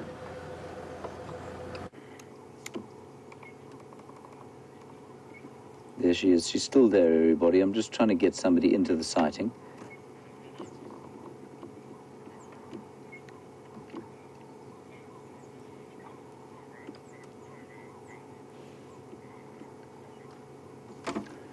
Sorry, everyone. It's very difficult to try and get people into the sighting. Yeah, guys, you need to head east from Leadwood. There is a track there that heads east. And then we're only about 100, maybe 150 meters north of the drainage line. So we're not far north, but you do have to come quite a long way east from Leadwood.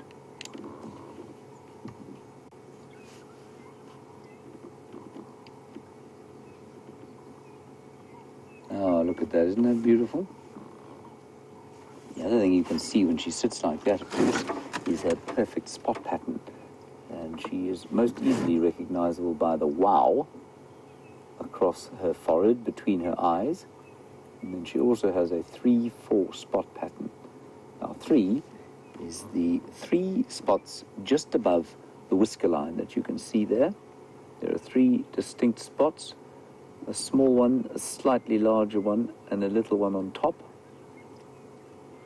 Could actually be a 4th, but I think it's just the small one, the little one, and then the bigger one to the left.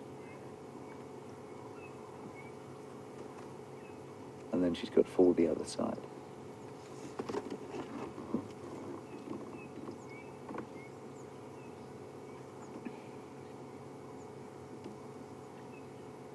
Now I'm just trying to listen for these other vehicles. We're in a difficult spot here, where unless you follow the cat in here, to actually get a vehicle in here, if you don't know the area really well, is very difficult. Go ahead.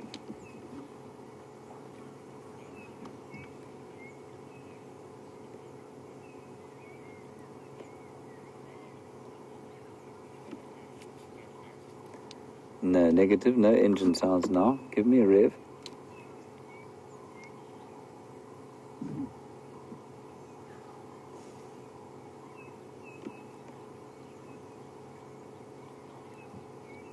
Yeah, I've heard nothing, I'm afraid.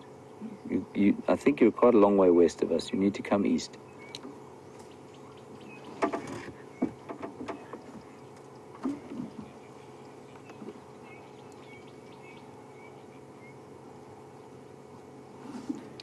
Okay, Mike, what will happen though, there's the drainage line just north of the road, and that drainage line is not crossable but for where it crosses Gari Main. So it runs parallel with the road, and then it turns south and crosses Gari Main. Now, Leadwood Drive is just to the west of that. So if you head east from the Leadwood on Leadwood Drive, we will get you audio eventually, but you're going to have to come about 300 meters or so in the block.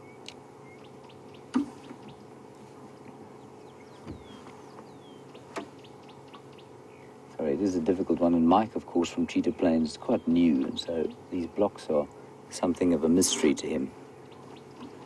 Perfectly normal, perfectly acceptable. Isn't she lovely?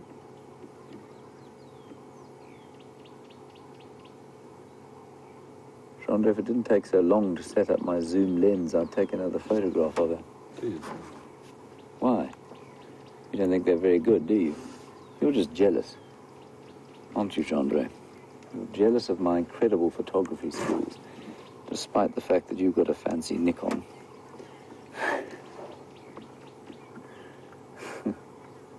All right, everyone, we're going to leave Karula, and I'm going to try and get those other guys in here. So say goodbye to the beautiful Queen, and let's go back across to Jamie and see what she's got for you. I will see you later on. I'm not sure where, but we'll see you later. Bye-bye.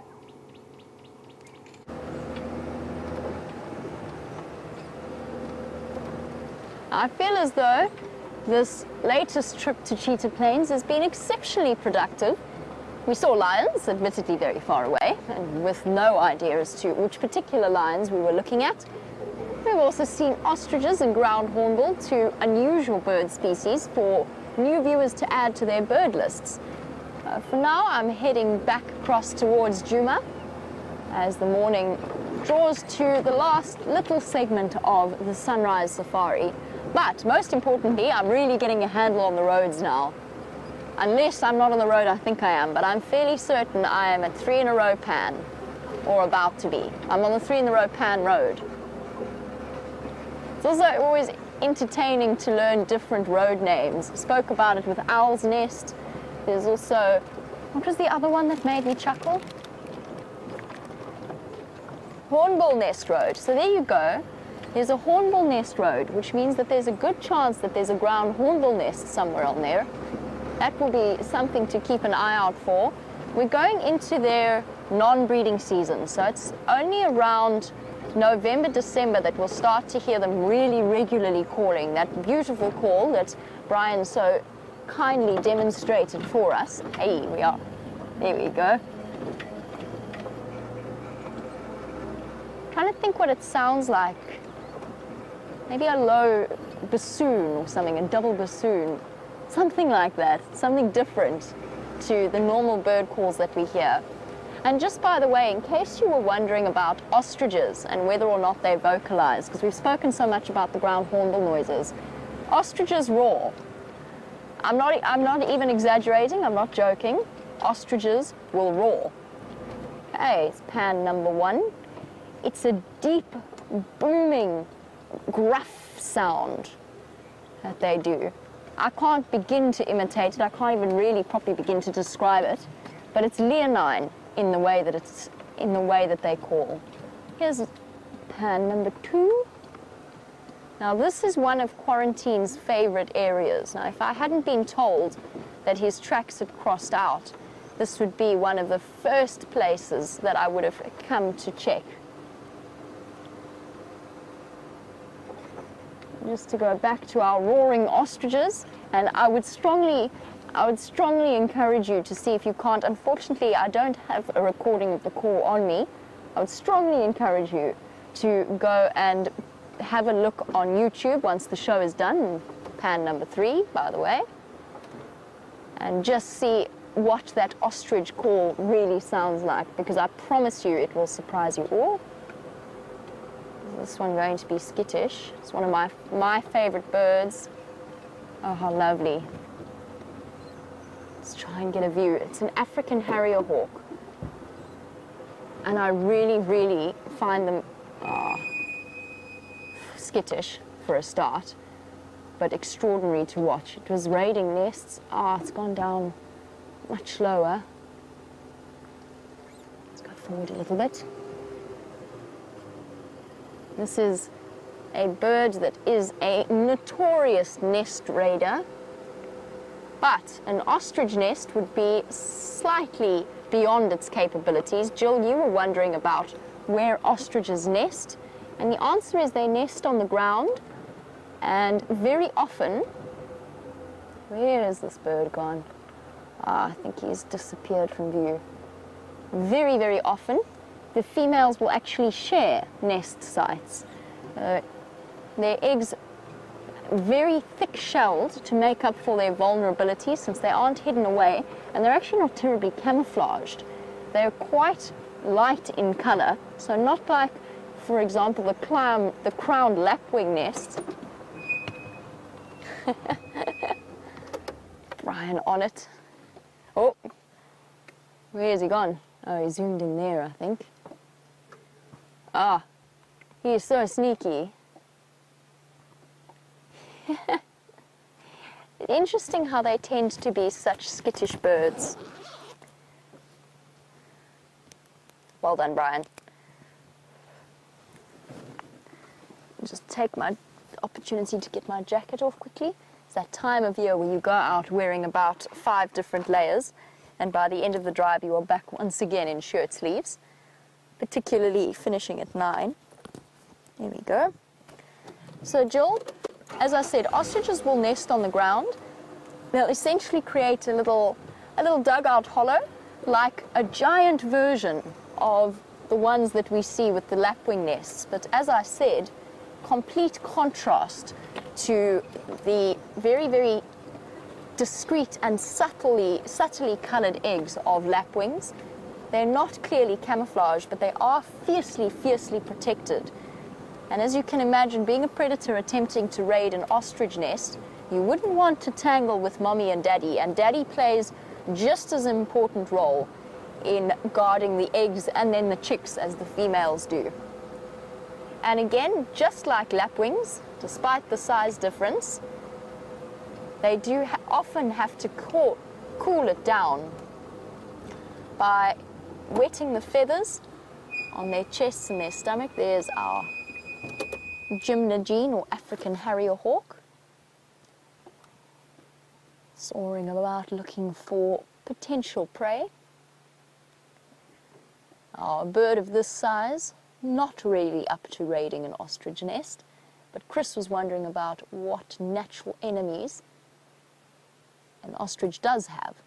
One of the biggest hunters of ostriches is a cheetah. They're one of the few animals that can match the speed of the ostrich, certainly not the stamina, but the speed. And it is part of their preferred prey. And I think, can you imagine just watching a cheetah sprinting across those open clearings after a flock of ostriches, or a pride, or a wobble of ostriches? Just by the way, I do remember all those collected nouns you sent through to me. This harrier hawk soaring about, looking for its next nest raiding site. I'm surprised we haven't seen more birds mobbing it. There's lots of lilac-breasted rollers in this area, and they are not shy birds when it comes to chasing harrier hawks. Oh, look how dramatic that sky is as well. Beautiful.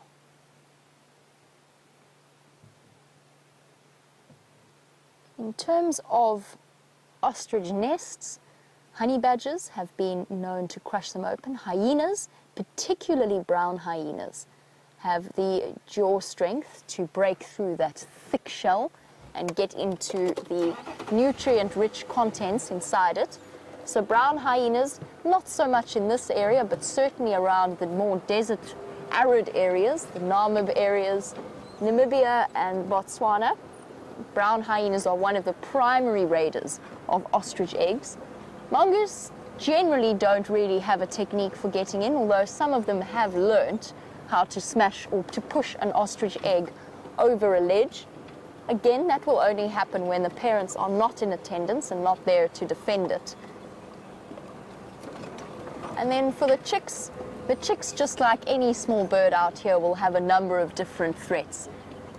Anything from a leopard to a cheetah to a caracal will hunt, serval will hunt young ostriches.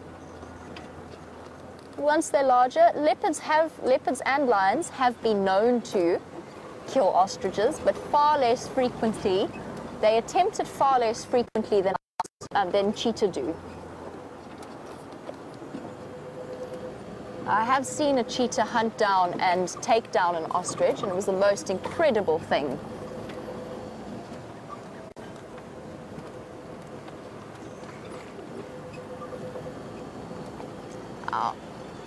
Clayton was wondering we spoke about the pride, the wobble, or the flock of ostriches as a collective noun. That's a fascinating use of English.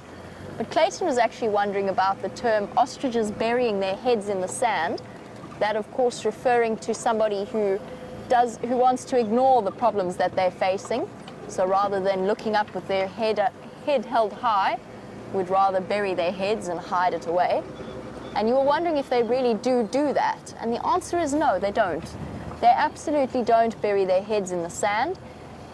The only place where the only origin that expression might have come through from is because they often feed with their heads so low down to the ground that it might have given early observations of their, might have given people who were observing their behavior early on, in terms of our familiarity with ostriches, it might have given them the slightly wrong impression.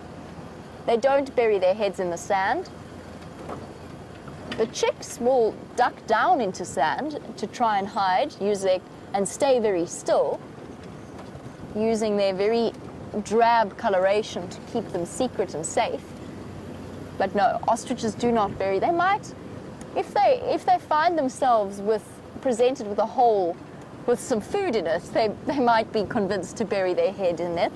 But beyond that, there's no general pattern of behavior. And it's funny how stories like that can be so pervasive and present one with such a different impression of the way in which an animal actually behaves. And I think a really good example of that in the reverse way is elephants being scared of mice. It's one of those old wives' tales that's been about for many, many years, but is actually true.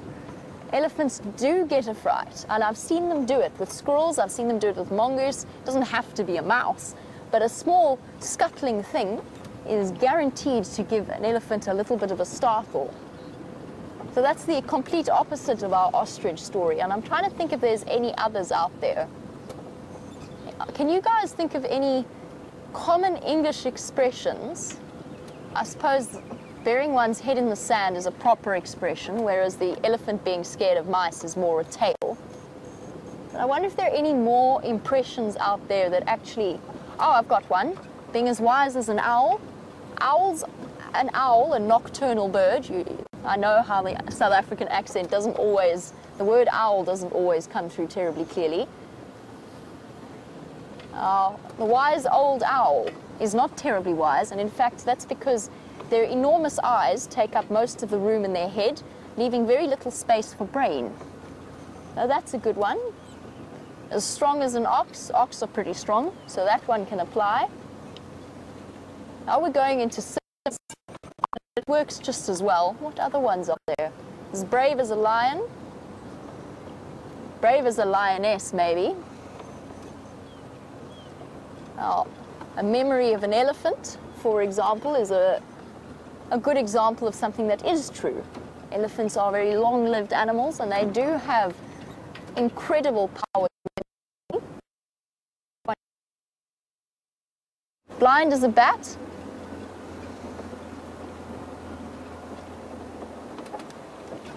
Not all bats are blind. In fact, the Megacoroptera family of fruit-eating bats are not blind at all, whereas the insect-eating bats pretty much rely entirely on echolocation rather than... Oh, I actually have a great bat story for you. Echolocation. Now, if you can think of any more expressions that are either accurate or inaccurate, you can send those through to #SafariLIVE on Twitter, or you can email through to questions@wildearth.tv. And Christina, you've sent through sly as a fox. I guess that one's pretty accurate. I mean, foxes are known for being incredibly resilient and adaptable creatures. What else is there? There's all kinds of different expressions for the animals' comparisons. We are going to go through a bit of a signal dip up ahead.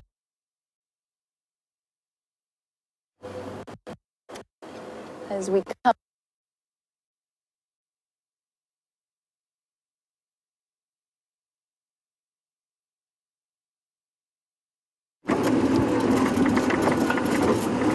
Right, we've just left Karula, everybody. We left and we had to, oh gosh, I'm stalled now.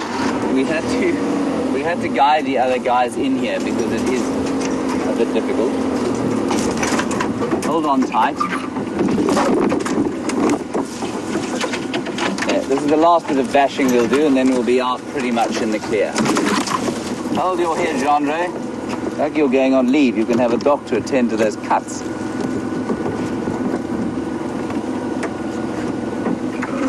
Okay. See how nice I am to Jeandre, everybody. I care very deeply whether he gets cut or not.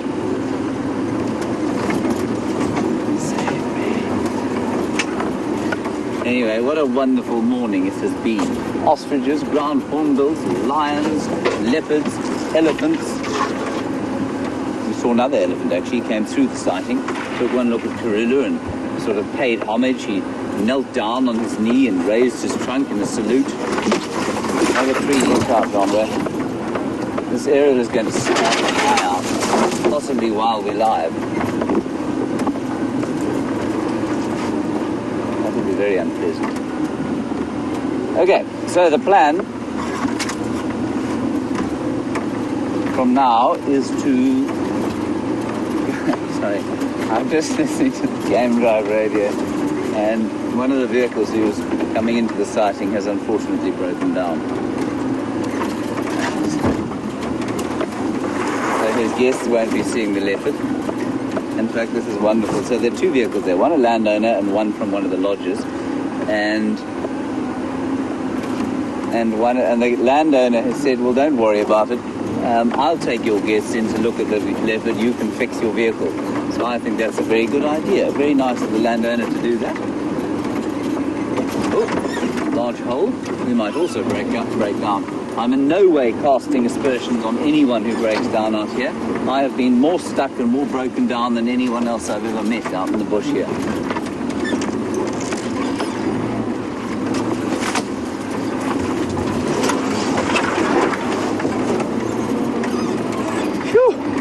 We're out, everybody. Well done. Stoic people that you are.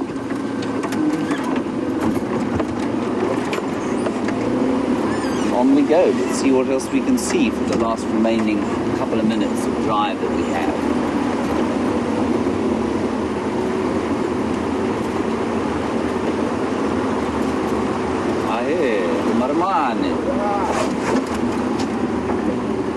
Hello, Alyssa. A very good question from you about languages. You say, is Shangaan not a written language and therefore its spelling is open to interpretation? Alyssa, yes, 200 years ago that would have been the case, but since it has become a written language, it's not open to interpretation anymore because the people who write it and have been writing it for the last, well, no, maybe not 200 years, 100 years or so, have conventions that we stick to because sounds mean different things. So if you were to write the word Karula, Karula, well, that will give you the wrong pronunciation. So the pronunciation of the word for peace in Shangaan is really so much to interpretation because it is now absolutely a written language. There is quite a lot of Shangaan or Xitsonga literature, as there is literature in Zulu and isiXhosa and even some of the languages.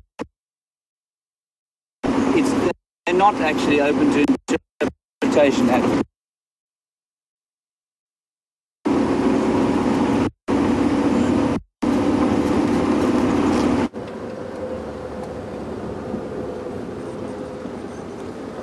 It seems as though James has lost signal for some reason, and we're heading along. We're also going to go through a bit of a tricky signal patch. But this is a wonderful stretch between Chitwa on our left, for those of you interested in geography. Chitwa on our left, one of the larger properties in this particular area, and Torchwood on our right.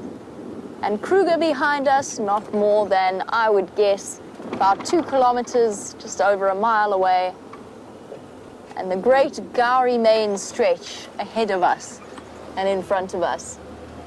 This is a veritable highway for the various leopards, whether they be quarantined to Tundi. Tundi likes to walk along the stretch of road, as does Tingana.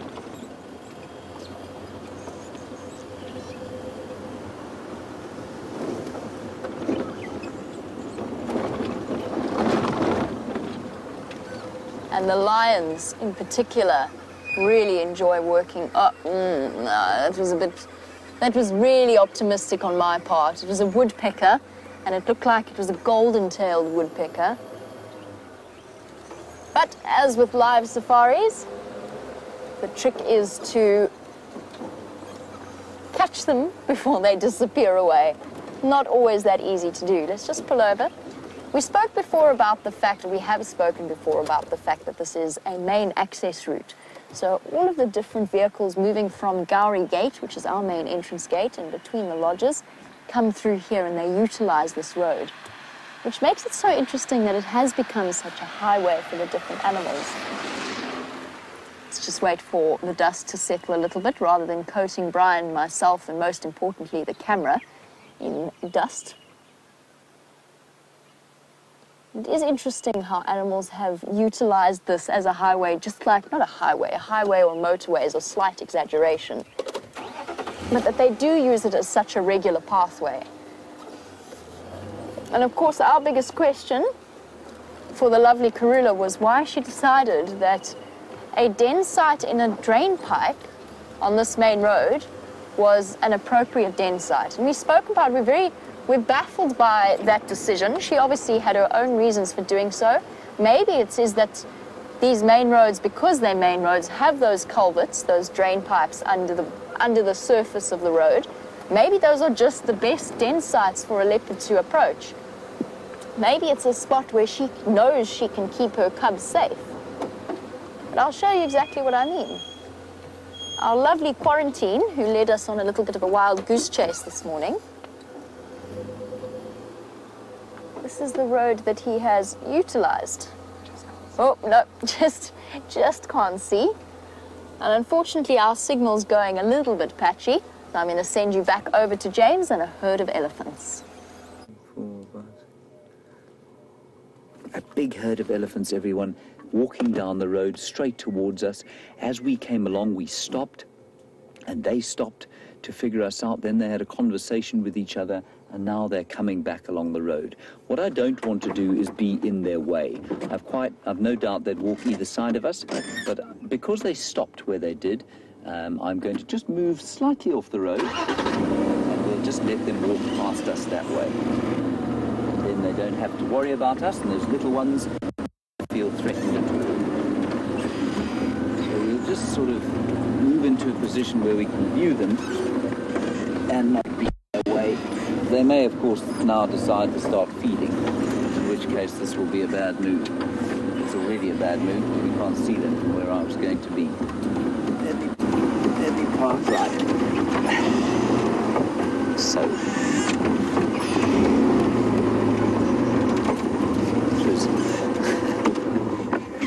Pretty much exactly where I was. I just don't want to get in their way.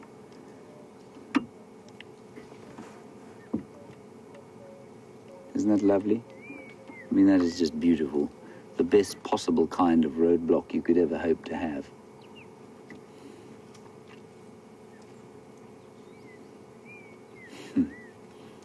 It has been such a treat today on this drive.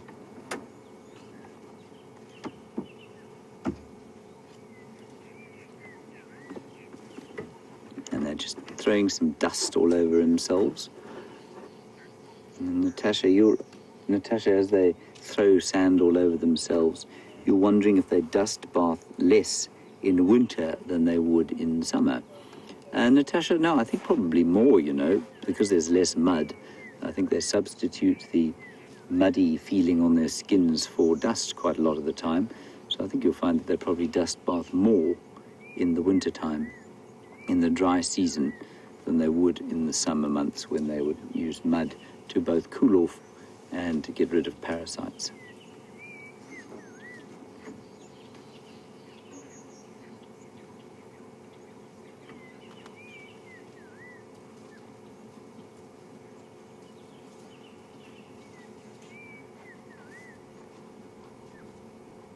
Let's just watch their behavior carefully.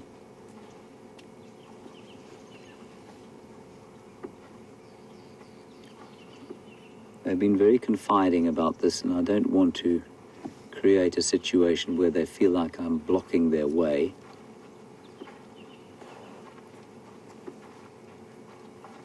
I think they'll probably just move off quietly through the bush in front of us.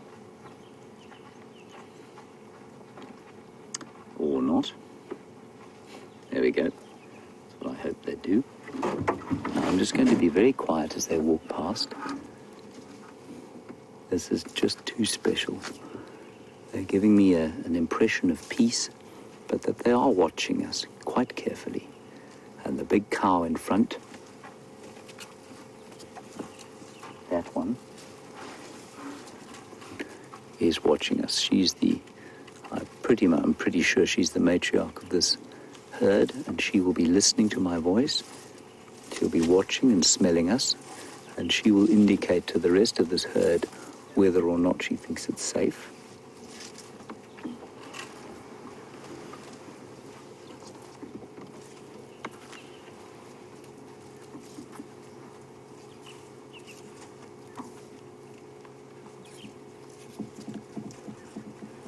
And clearly she does. Little one just giving us a bit of a rev.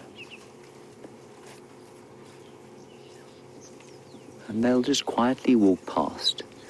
And as they do, the big fellas on the road behind will be the next to come.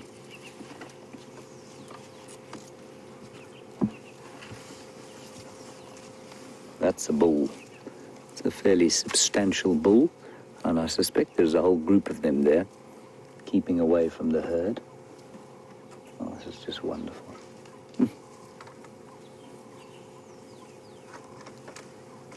And listen to how silent they are. The most enormous land mammal in the world, moving with almost complete silence. Like, all I can sense of their movement as well is the smell of wild aniseed and wild saffron coming up from where they've stood on the plants. There's a whole heap of bulls coming up behind them.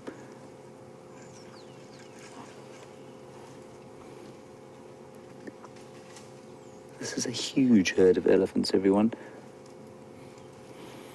What we will also smell on the air is any must. So if there is a bull here who is in must, we will smell that dripping urine that comes out of them. It's a very distinctive, sweet kind of sickly sweet smell. And that will be an indication. There's one over to the side of us here as well. Just a young one. Looks like a young bull moving with the herd. So because he's young, he's not quite big enough to be with a big bull group at the back. He's just moving sort of within touch of the females and the calves. These bulls are again in the middle of the road there, sorting out who's who in the dominance hierarchy.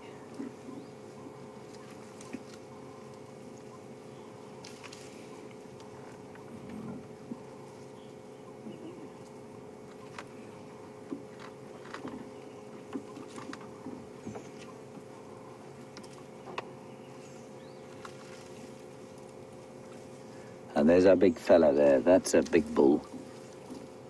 He's much bigger than any of the others we saw today, everyone. He's a good 35 years to 40 years old. So if he gives us something like a head shake, which means go away, we're not going to be sitting and laughing at him like we sometimes do with the younger bulls. We will say, yes, sir, and move off.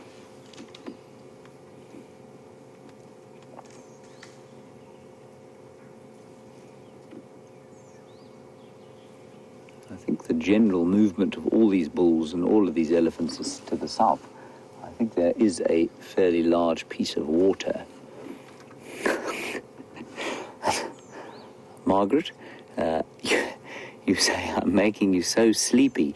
Margaret, I'm not sure how to take that. Thank you. I'm not sure if I'm anesthetizing you because I'm so incredibly boring, or if it's just the relaxed vibe of the elephants that is being transferred through my voice. Jeandre, you think it's because I'm boring, don't you? Quite so. Sorry, Margaret. I hope that you're in an area where you can go to sleep after drive. We only have about a minute and a half left. Then you can lay your head down with my soothing / boring tones in your ear and sleep soundly.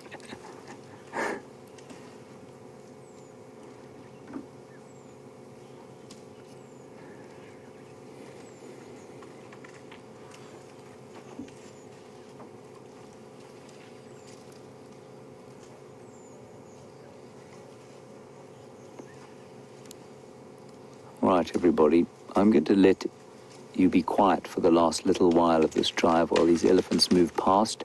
Big thanks to Jeandre. Good luck on leave, Jeandre. Don't do anything silly. And he's going on leave. Dave will be back today. Big thanks to Jamie. She sends her regards.